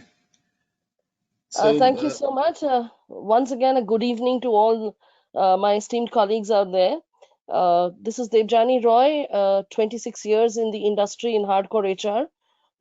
Have moved from telecom to IT and actually have spent quite a few years in IT for that matter, both within the top 5 companies in India as like HCL and Wipro, as well as with some of the multinationals like Bentley Systems, which is in a very different CAD-CAM space. Having said that, currently I'm in an advisory position to startups, and that also in the IT zone. So I've actually moved out from full-time to advisory roles, which is all the fun that's happening today. And I see a paradigm shift in the way the L&D function, the way the whole topic of skilling, the whole approach towards this particular subject that even professionals like us from the HR and the L&D fraternity used to have from the times that, when I remember my HCL and Wipro days to probably today, when even a startup as small as with about 100 people are so particular about skilling issues, are so particular about reading what's going to come and become, a very critical skill maybe 2 years down the line, and starts looking at who are the best people amongst the total fraternity does it have to try and get them skilled as fast as possible so that we are not left behind when the trend actually sets in. I think that's been the biggest change that I see in corporates today. Primarily the very different way of approach that the L&D function used to have earlier, which was more at leisure, which was more a kind of an annual function, which was more of the beck and call of, the functionality of how much revenue did you generate and therefore how much could you really put aside. And even when we understood that software, was a different ball game altogether, and trainings and skillings had to go hand in hand on a regular basis, it still didn't have the energy or the kind of the kind of pace or momentum which it needed to have at that point of time. And I'm talking of really the time about 10 to 14 years back. But today, I think it's not just today, it's about 3 years back, 3 to 5 years back, when I think the first time that the virtual world struck us, and the ways of the distributive environment where people had to work from distant locations and then yet patch over the world and get into conferences and do remote working, including that from home. I think that's the time this reality, this new reality about understanding the new norms of work, understanding what goes into the new normal and what's really going to become the new from here to stay, that dawned upon us. Because initially I think the question was that, is VUCA here for a short time, or what is it all about? And then suddenly we realized that it was here to stay, and it was going to be actually the new reality for all of us. Therefore, I think one of our speakers, I mean, pointed out very nicely. I think he was from IBM, our respected speaker. He talked about the fact that more than being skilled and the full rack skilling that you can have, I think today we are looking at a workforce which needs to be agile enough, which needs to be hungry enough, and which needs to understand that to be relevant and to be marketable and to be employable, it needs to be on the skilling hierarchy. It needs to be continuously on the journey of looking out for new skills to imbibe on. And if he looks around himself, he has enough to take on. So even the fact that all that we've heard now about the learning opportunities being digital, they are all available to us from across the world. There are inventories, there are archives which are full of it. I think they are just there to be taken use of. But what is important is for people to have the right attitude in place, the workforce to have the right attitude in place, so that they know that if they need to have another good 20 years of employability around them, then they need to make sure that the learning curve never ends. And going with it, I think there's also a new realization within the organization itself, that irrespective of what might be a constraint, where there could be areas where costs could be cut, there could be areas where probably expenses could be looked at, but learning is definitely no longer an area which is considered to be just a passing fancy. So a lot of organizations, the managements, the top officials, as well as the HR fraternity and the learning fraternity, has realized for the good for themselves that they need to be equally agile. So while the workforce has to be on their feet, they also need to actually be completely proactive, learn what are the trends in the market before it actually hits them, be on top of every aspect of the skilling part before it becomes an issue for them not to be able to have the first mover advantage. Therefore, I think this particular change in orientation, this completely new look, this completely new way of looking at this entire aspect of learning, of skilling, reskilling, upskilling, whatever way you call it, and making sure that you stay relevant and you stay absolutely in sync with trends today and trends tomorrow, is the major shift that we have seen in this particular domain throughout the period that we have been in business. I know there's paucity of time. One could keep on talking about it, but I'd like to, at least because much has been covered, and I'd like to really stop here and hand it over to the rest of the panelists. Thank you so much, Parthana. Thank you, Devjani. So now we move on to Prithvish. Now, Prithvish, are you there? Yes, I'm there. Yeah. Am I audible? If I remember correctly, you wanted to speak on one thing particular, and I would probably like you to go back to it and put your thoughts together to talk Sure. about how to value skills that are not possible to automate. How does the L&D, what is the L&D perspective on this? Sure. Am I audible? Yes. Okay, great. So good evening, everyone, my fellow panelists, attendees. I know very less time, but I'll try and do justice in terms of the time. There's a lot of knowledge sharing that has already happened in the last 1.5 hour approximately. I think those are very, very pertinent and something that each one of us can take back. So thanks to all the panelists to share their knowledge. I'll take a couple of minutes to quite quickly, go through my background. So basically, I'm Prithvish Bose. I am with Flipkart. As you know, that supply chain in a big way has been hit, but government has, allowed the e-commerce company to supply essential commodities. So currently, in the way that we operate, we are continuously attempting to kind of, deliver essential commodities to our customers. So that's the key in all that we are doing. Our thoughts and our actions and all of it are revolving around it.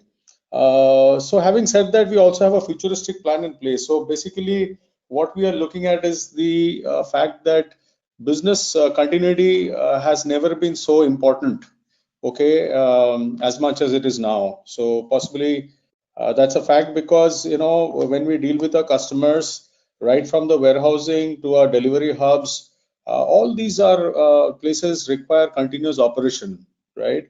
And these operations have helped us deliver essential commodities to our customer, and also the employee safety in terms of health and hygiene as well as the customer safety is paramount. So when I look at the business continuity piece, I think it's very important for us to keep on that thought and build on it. So there's a lot of work in terms of skilling. The business continuity itself, the new definition of it, and the enhanced definition of how do we respond to situation is a skill by itself. And this may be very, very niche skills because this is a situation we have never come across earlier, right? So this is a new situation that we are into, and how do we respond to it is something that is utmost important. The second part of it is also for a lot of people who are not on the field and are not on the warehouses and delivery hubs, they are working from home, right? So this is a different skill set altogether.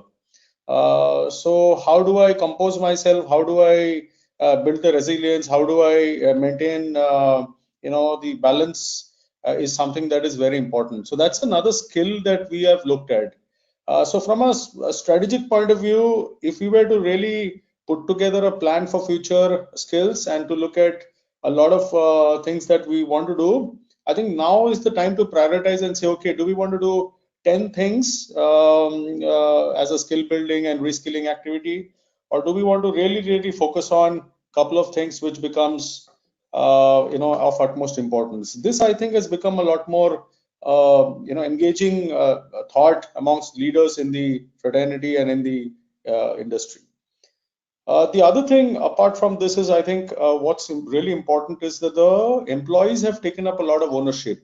So being at home and working from home, like I said, it has become a lot more engaging. But at the same time, finding time for one's own creativity. So I'm seeing a lot of teams preparing and doing a lot of project for future. So they are teaming up together over virtual platform and putting together a project which will possibly, is actually aimed at helping the organization and their teams. So that's coming out clearly. A lot of ownerships in terms of self-learning. So we have Skills Cafe, where typically you'll find a program on data visualization, enhancing productivity. Okay, so those are offered to our employees. So we use that at this point in time. There's also from a soft skill angle and also from development angle, we have also the LinkedIn Learning, which we use significantly.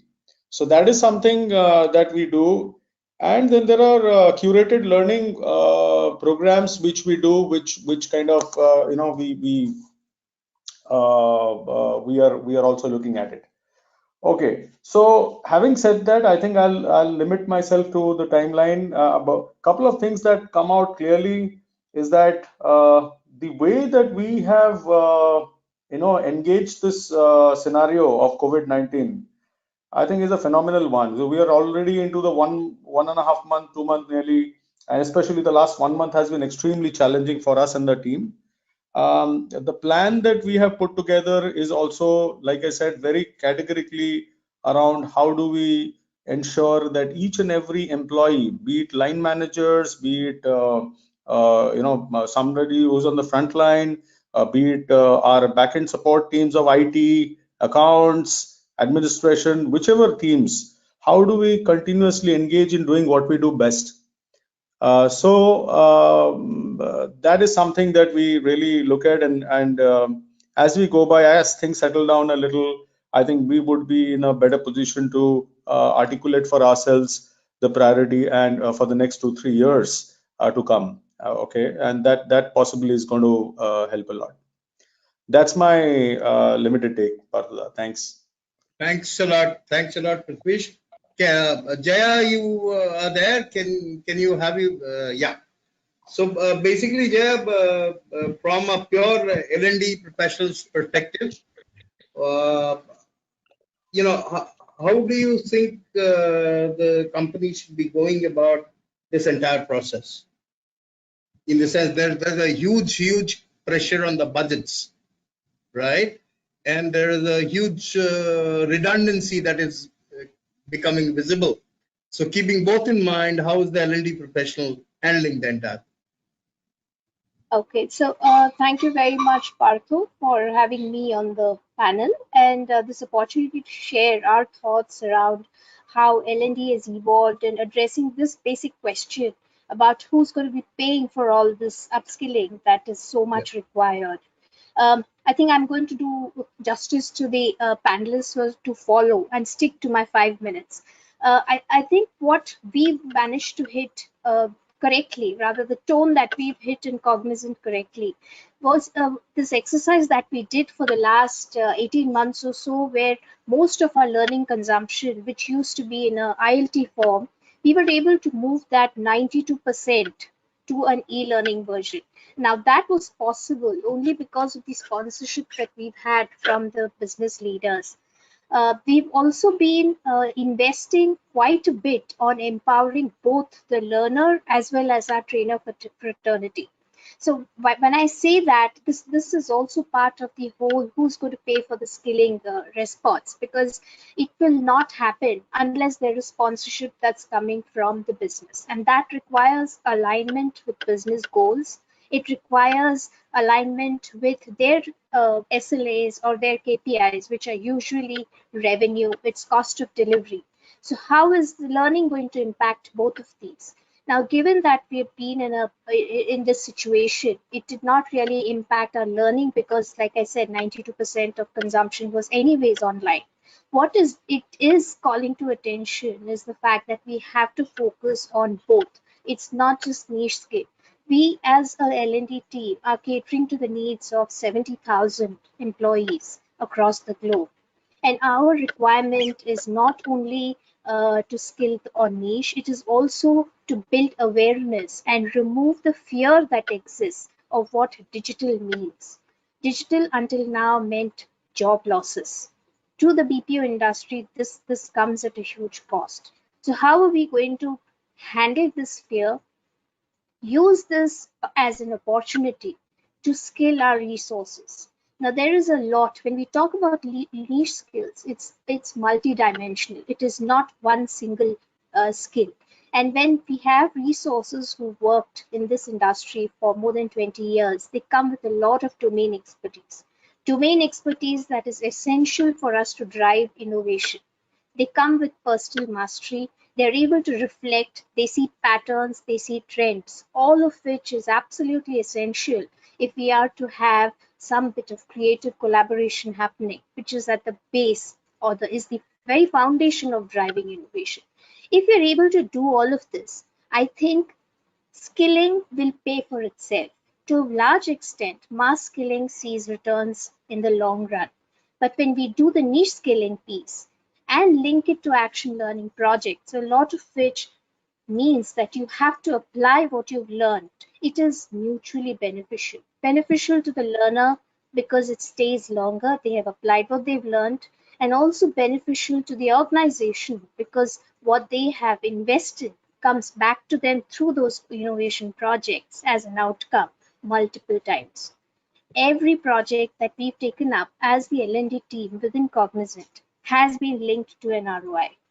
That is something that we've consistently followed for the last 2 years, and I think it has paid us dividends. It has paid us dividends because we have support from business, we have a huge amount of engagement with our leadership who believe in mentoring. There's also a lot of reverse mentoring happening because digital is alien to the senior and mid-level folks, but it's native to the beginners, to the millennials. We're engaging them through gamification. We're engaging them to train their seniors. And it has been very well received.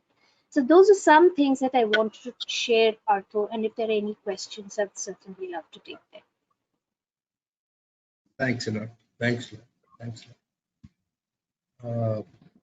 Now, is Deepak Singh there? Deepak? Yes, I'm here, Partner. Okay. So, Deepak, you want to take it up from here? Let's do it quickly. I'm so sorry, because we have a long list. We've gone through almost very patiently. Yeah. No issues, no issues. So I request Dr. Shiva to, yes, the slide is up. Hi everyone, I'm Deepak Singh here. Basically about 25 plus years of experience in the industry. My longest stint was with Honeywell, where I was working for about 13 plus years. In 2016 is when I joined Honeywell, and I started on an organization called Guristo, which was more focused on business continuity, information security, and asset management perspective. So, what I thought is maybe, it would be good if I have a slide so that people can also see and relate to what I'm going to talk about. The first thing that you see on the slide is something that shook the world in 2001. Okay, and this was a disaster. That was something which was never expected. It was like black swan event, as we call it. Okay, something that suddenly happened. The next picture that you see on the right is about the situation that we are currently into. Okay, there is a huge difference between both of this, because one was that something happened just in a matter of seconds, matter of everything was initiated in a couple of hours. But then the second was more like a gradual impact, a gradual effect, or as we call it as the snowball effect, right? It started with a small thing sometime in 2019, and today, as we see, it has created such a huge impact. People possibly didn't expect that it would go the way it has turned out to be. Okay. Now, if you believe, 6 months back, when we used to talk to the customers saying that we'll have to plan a business continuity model for your organization, thinking about it as a complete lockdown situation or something like that, what would happen to the business operations? And people used to laugh. We had very hard time convincing clients saying that, no, this would happen. This is not something which is this is reality. Okay. But then people who laughed at that point of time, they are seriously engaged now, because anything like this, which has impacted the whole organization for so long time, is not something that has happened before. Okay, and this is something that is spread across the world. It's not limited to a particular geography or region. Okay. Now, both of these events, okay, one at 90 years back and one are facing currently. This is something that has emphasized the need for business continuity to the maximum. Okay, and now today, if I talk about business continuity, in fact, business continuity is not just business continuity today. We are actually talking about resilience, okay, which is one level above business continuity. The fundamental question is, do we think that we are ready for resiliency? Don't think so. Because there are still a lot of organizations, right, which are large enterprises, small and medium enterprises, startups. Many of them, of course, large enterprises I can understand, some of the medium as well, but there are a lot of other organizations which possibly do not have a business continuity in place. Even if large organizations used to have business continuity, they didn't have a robust family plan in place. And that is the reason why suddenly, the lockdown started, the flights stopped. People started, sort of reacting. So it was not about responding, it was reacting, because we were not prepared for a situation like this, right? So now here, what is important is to start focusing on this very critical thing, which is business continuity, and try to understand what are those things needed for an organization to sort of enable itself on this line. Okay. Now everything is business continuity. thing starts with people, and it's very important that you have people with good knowledge about business continuity, more on the practical aspect, because business continuity is not a theoretical subject. It's a practical aspect of the whole organization, right? So this is something that we need to be careful about. And when we talk about skilling, reskilling, or upskilling, this is something that we need to see that going forward, if there is a situation like that, which we cannot say that we will not get this in next 10 years or 15 years. Yes, this is of course something that has happened first time, of course. But then yes, if such a situation comes, are we ready? Okay, that's very important. Now, if you see, what are the things which think should be taken as practice for organizations to say, do we need to increase our skills or competencies in the areas? Yes. The practice will depend on the factors, like, are we prepared for an effective response? Because what may mean is, you are not prepared, then it becomes a concern for the existence of your organization. Right? So effective response ensure that your organization continues to exist and going forward, do N+1. If we consider this situation N, then the next step, this is something that has changed the whole aspect of all the business dynamics. The way the business used to happen earlier, the schooling used to happen, colleges used to conduct classes, everything is going to change. So what is the next step that we are talking about, right? So even when we talk about N+1, this is something that we need to prepare.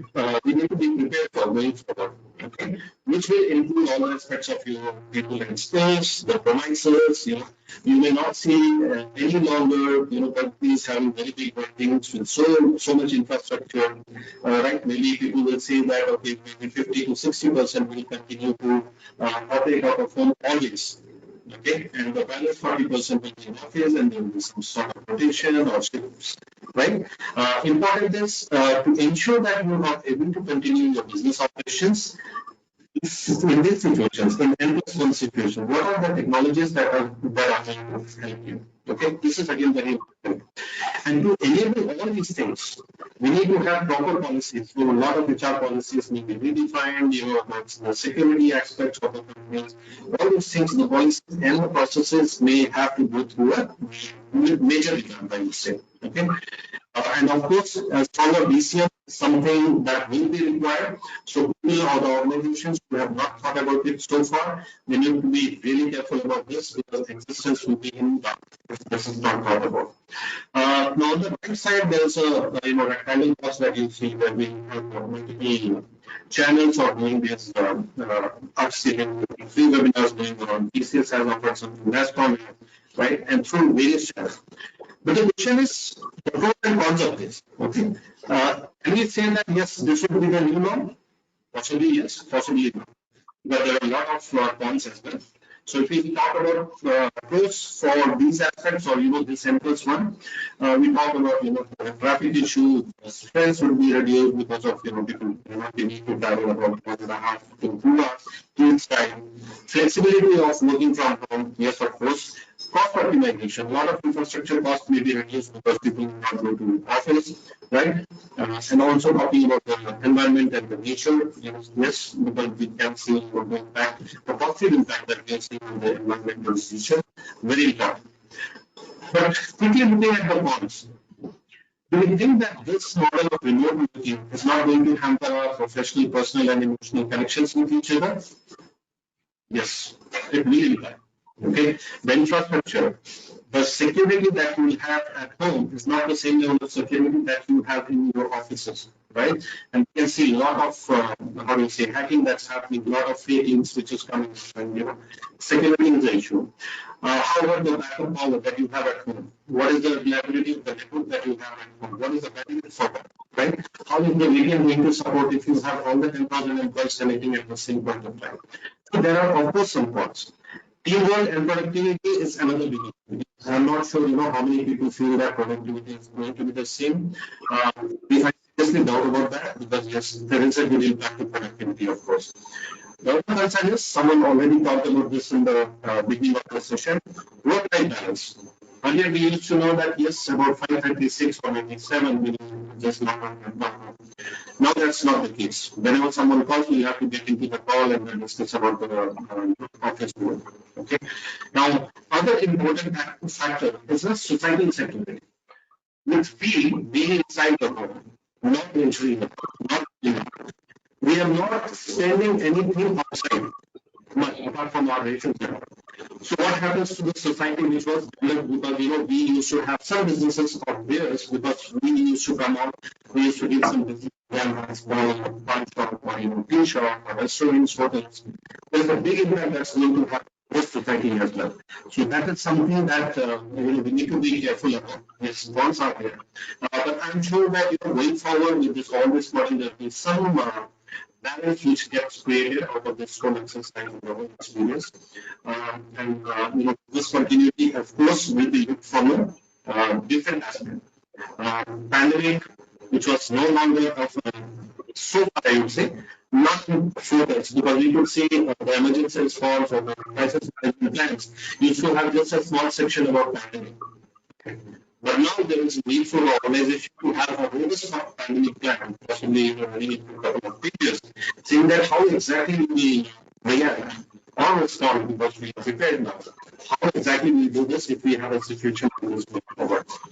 So that is from my side. I think the paucity of time and like to restrict myself here.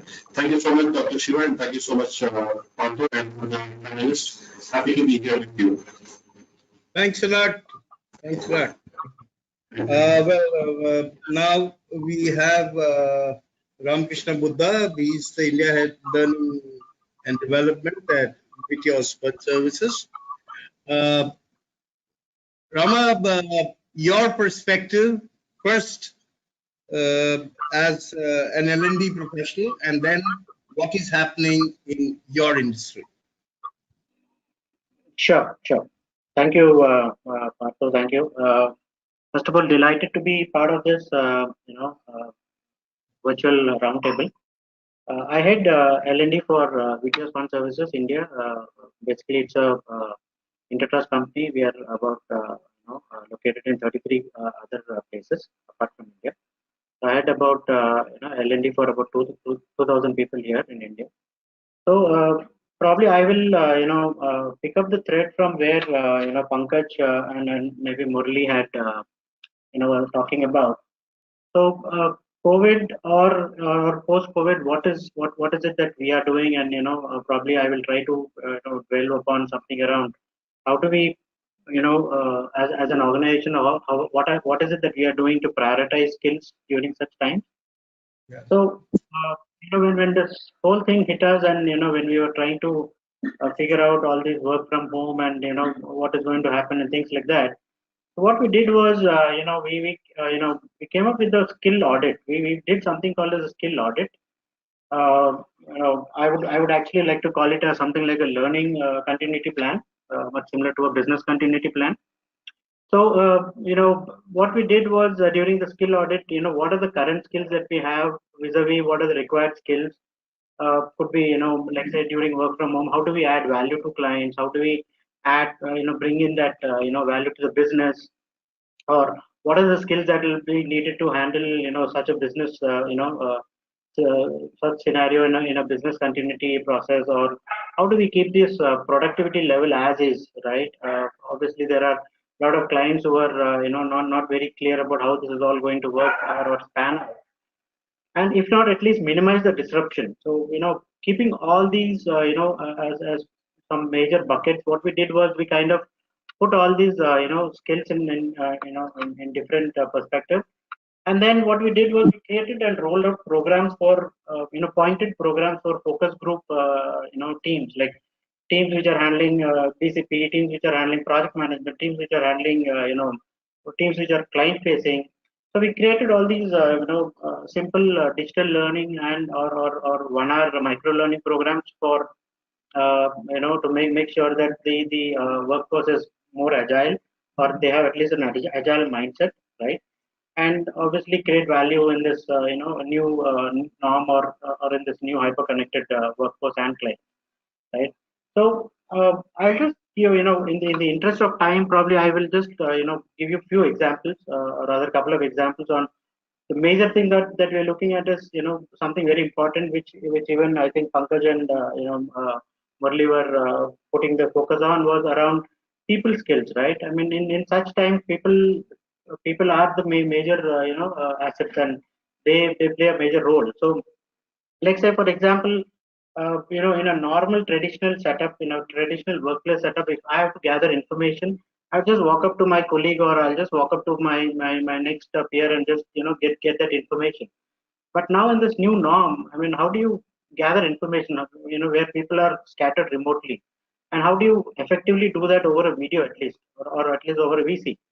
And these are all, this is a very simple thing, but it's very, very crucial. And similarly, how do you manage teams virtually? I mean, as a manager, how do I, effectively, allocate work, or how do I, not micromanage? Because, at a traditional workplace setup, we managers are known to micromanage things, right?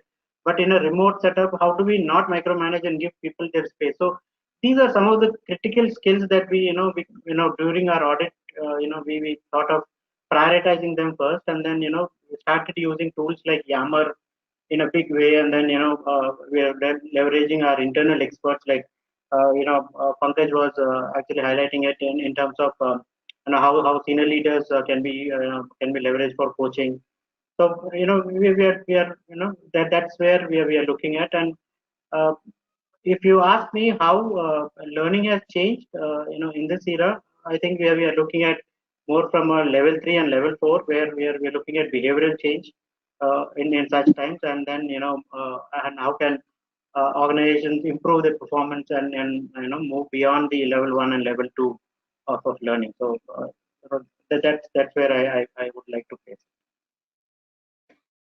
Thank you so much, Rama, and thank you so much for your perspectives, actually. Yeah. Can we have Vincent? Vincent, are you there? Yes. Yes, I'm here. So let's hear from Vincent. Vincent is also from the financing world, so let's hear it from him. Okay, so good evening, everyone, respected panel members, also the organizers and the participants. So it's a good opportunity for me to introduce myself and the industry I represent. So I'm Vincent. I'm in the L&D space for the last 15 years or so. And I'm from the BFSI space and specializing in the NBFC industry. So I'm representing an organization called Kinara Capital. So we are actually providing business loans for micro entrepreneurs. So just to give you the fact, there are about 7 crore micro enterprises in the country, out of which hardly 10% even get financing through the formal financial institutes or banks. So we are actually one of the company which is catering to these kind of markets. So we are coming from an industry which was continuously affected. So be it the microfinance crisis in 2010 and the recent demonetization issue. This is the third issue that is affecting our industry at a large. Not only the employees, but also the customers. But as when I speak, there are also, I wanted to give you a statistical fact. There are about 11,000 such NBFCs in India against 300 banks. So which means the depth in which we are addressing the financial inclusion can be seen in these numbers. So connecting back to the topic, which is all about upskilling. So this topic really fits an organization like us or the industry like us, because we are predominantly a customer-facing industry where day in and day out we are meeting customers face to face, be it for sales or be it for collecting the money or be it for any other service-related issues. Now, due to this current situation, where there is a restriction on even going out meeting people. So upskilling really works wonders for our kind of organization. So where we've even started training our people how to even work from home, how to set up your own virtual space, how to start scheduling yourself so that you can keep some time for talking to the customers, keep some time for talking to managers. So this is how we have started doing it. And so in addition to that, we have also started training our customers as well, because most of our customers are used to paying cash or used to pay through the automatic clearing house. So here we are teaching them how to do payments using the Razor Pay and other digital models like Google Pay. So this is a different situation or a different time that we are in. So definitely, we have also started reskilling our employees because ours is like 80% feet on street employee base and predominantly sales team. Now, due to the current situation, we have to put sales on board. So we have, as a L&D head, me and my team have taken the responsibility of even reskilling the sales people for how to do collections over phone, over through internet. So this is in short the kind of upskilling and the reskilling initiatives that we recently started. Plus, throughout this year, we have worked out a lot of programs where we are planning to address it virtually. So just in the interest of time, I don't want to talk too much around this subject, but I'm from a different industry, so this really makes a difference for us about upskilling and reskilling. So I also wanted to thank the organizers for giving me an opportunity to talk about my industry. Thanks a lot, Vincent. We are deeply touched. Thank you. So I think, Shiva, we have come to the end of the roundtable, and it's time to thank everyone who, with so much of patience, they stuck with us for this roundtable and shared so much that it will take a while for all of us to digest it and put it in the right order.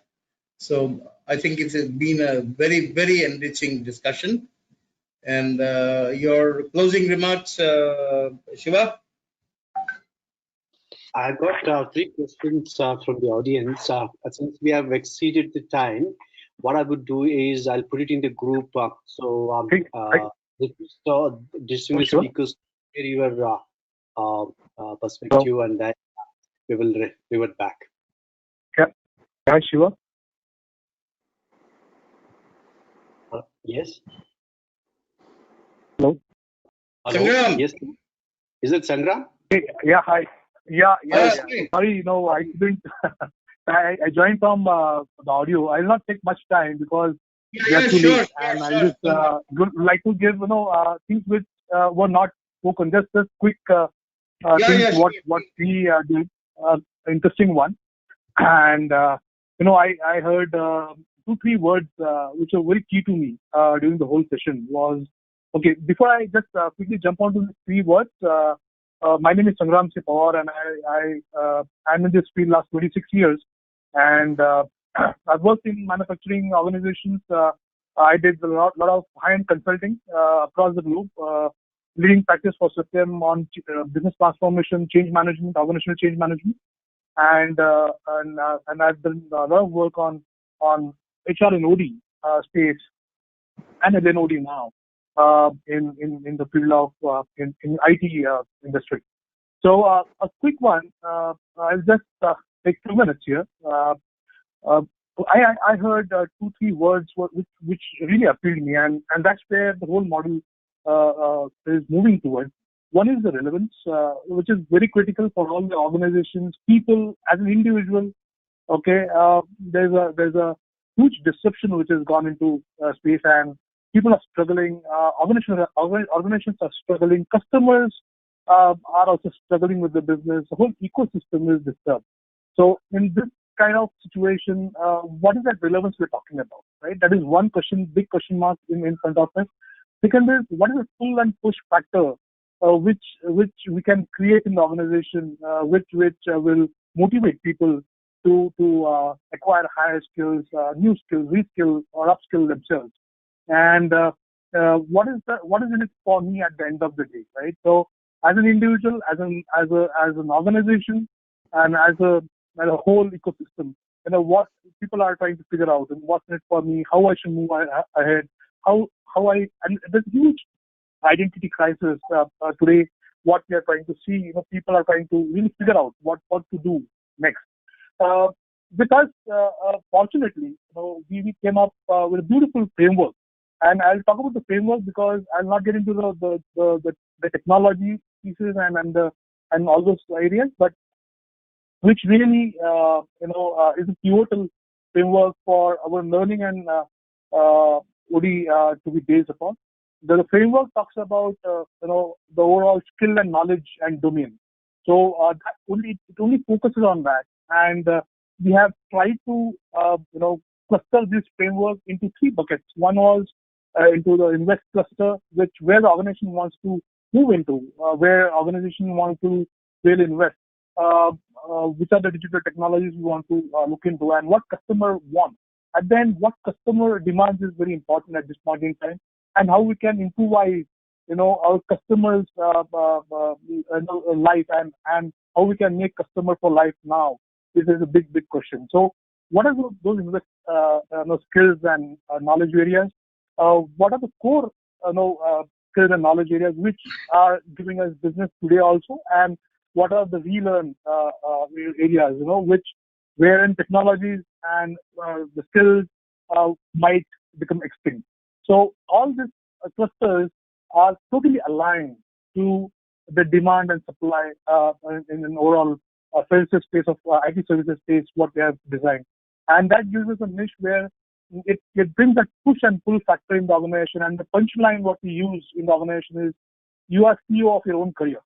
And when you say you are CEO of your own career, it itself gives a lot of motivational and motivate people to move and start looking into what are they aspiring, where they can move, how they can grow in the organization, and how they can learn. So overall framework today what we have designed is based on these three clusters, and the whole cluster is driven by technology relevance index. And this technology relevance index is so powerful that it is an engine which is a real-time engine, which talks about which are the skills we should quickly ramp up, which are the modules from learning standpoint we need to design and move forward on. So the technology relevance index is closely linked to the business needs, the customer needs, and therefore the knowledge area is what we want to hone in the organization. The skill is what we want to develop in the organization. And then comes our skill framework, which talks about, every individual is given an opportunity to select the current skill, which is giving us a business where they are today, in what role they are playing, and what are the aspirations you want to learn more, where the world is moving towards, right? And every individual is given an opportunity to select these two areas of skills, which are again linked to the technology relevance index, which helps us to be relevant to the business, and therefore the employees are relevant to the business. Today, 90% of our people have gone into this. Our whole reward system, our whole compensation and benefits, our training part, everything revolves around on this framework, which really helps the organization to move ahead from in terms of reskilling and upskilling people, and bringing that kind of pull and push and pull factor in the organization. So that's it from my side, Partho and Aftership. I had very short time, but I thought of just quickly brush up this and share to everyone. Thank you. Sangram, it's my bad. It's my bad. Apologize. Okay. I almost missed you out. Good that you managed to come back in. Thank you so much for your closing comments. And as I was saying, it's extremely enriching. And we are greatly obligated to all of you for sharing the perspectives, which otherwise is extremely difficult to collate and put together. Didi, thank you so much for getting all of us together. Thanks for sharing it everywhere. Thank you, everyone. Shiva, your closing comments. Yeah, we've got 3 questions from the audience. Since we have exceeded the time, what we would do is I will share the questions to you all in the group, and moment we get the answer, we'll revert back to those people who have asked the question. And however, in a couple of days, this video will be available in the GWFM YouTube channel. We'll make this available. And Doc, yeah. Doc, I have a suggestion, Deepak, here. Out of the three, you can just take one and just, one line, not two line answer can somebody give, and then we can follow up with a, a rejoinder. Just to keep them, because they have joined us 300 people. Just take it another 5 minutes one. Leave it here. Just take one question up, you pick a question randomly and one of the questions Rajaram has asked, can you please throw a light on common skill sets and upskilling and reskilling workforce, irrespective of any industry specific? Okay, this will need a very long answer. This will need a very long answer. Maybe we can give a very comprehensive. We can give the inputs to doctors, you and on the group, and share with you.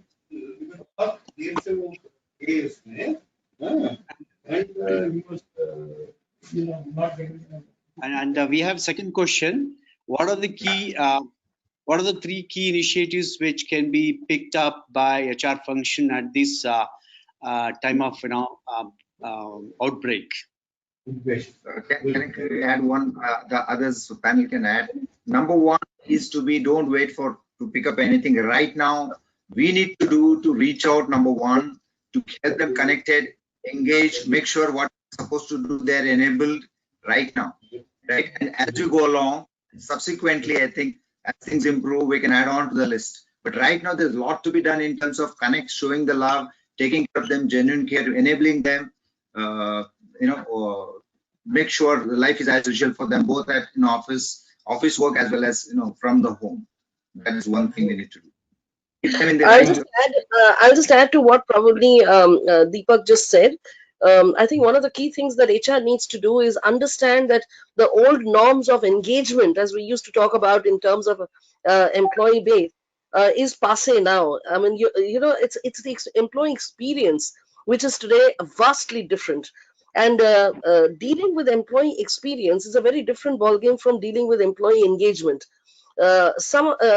Within the HR fraternity itself, I think we need to wake up to what's the difference, get ourselves skilled and competent enough to be able to look at those two paradigms very differently, and then go on to create situations, enabling situations within the workplace, which is going to make sure that the workforce remains engaged and the experiences keep on adding to that engagement, so that we don't have to keep laboring on this pedestal all the time.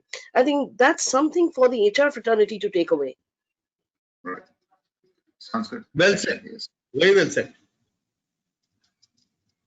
One key word I'd like to add to what Deepak and my colleague talked about.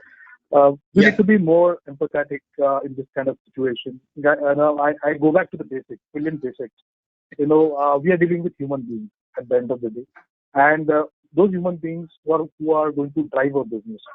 So as much as we can, we should keep on speaking to our people. Continuous dialogue is the key at this point in time. That's what I feel as an individual, as a HR professional. In a day, I generally today, I keep on speaking to people, pick the phones, talk to leadership team, talk to people on the ground, and as much as we can, we should get into more empathetic mode, where people want that empathy at this point in time, because they are at anxiety levels are very high at this point in time because of the overall disruption which has happened. What uncertainty in terms of the jobs, the overall the salary hikes, the salary cuts, everything is going in their mind. What's going to happen to them as an individual is going to be very critical for us to retain people, good people in the organization. We have to engage and empathize with them. That is what my keyword would be at this point in time. Didi, any closing comments from you and Sandeep? My problem is my comments are, they have lyrical twist to them. So I'll leave it at that. I'll leave it to my. Sandeep, So, anything from your yeah, side? yeah. So quite an engaging discussion we had, and there's a lot of things to take away and a lot of things to introspect now. And these are very testing times. As I said, along with pandemic, there is infodemic. So too many information. What is correct, what is not correct, that is need to be seen. So it's really very interesting. These kind of things humanity or HR professionals have never faced before. I would like to add to that. I'm sure all of us, especially the men, are working and helping their family members at home. I would recommend and strongly advocate they should stop allowing any of these houses coming into a kitchen. Trust me, if you spend more time in the kitchen and manage the kitchen entirely by yourself, there is a lot to learn from there. I have personally been doing this. There's so many insights that have come. More often we are used to a bathroom में बहुत अच्छे ideas आते हैं. बाबा kitchen में भी उससे भी अच्छे ideas आते हैं. Because it's so therapeutic when you're cleaning the place. Once you make your breakfast and tea and coffee and everything, and once you're cleaning up the place, it's so therapeutic. And trust me, you enjoy it, and the joy and that pleasure that you get when you serve them and I tell you, hey, listen, tea is ready. You've not done this. I tell you, I'm having the best of the time. And that is motivating me, inspiring me to look at things very differently in office.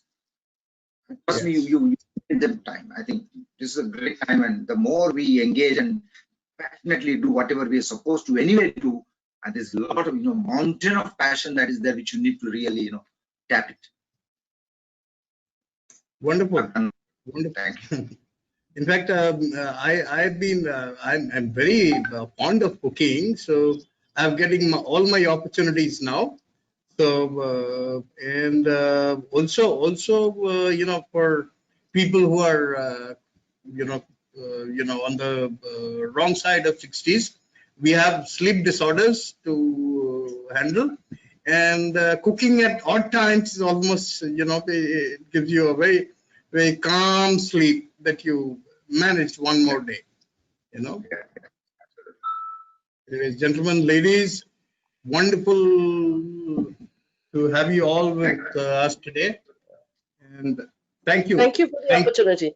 Thank you, Dr. Shiva, Dada, Patu, and everybody on the call. Thank you very much for this. Thank you, Dr. Shiva. Thank you, Dada. Thank you.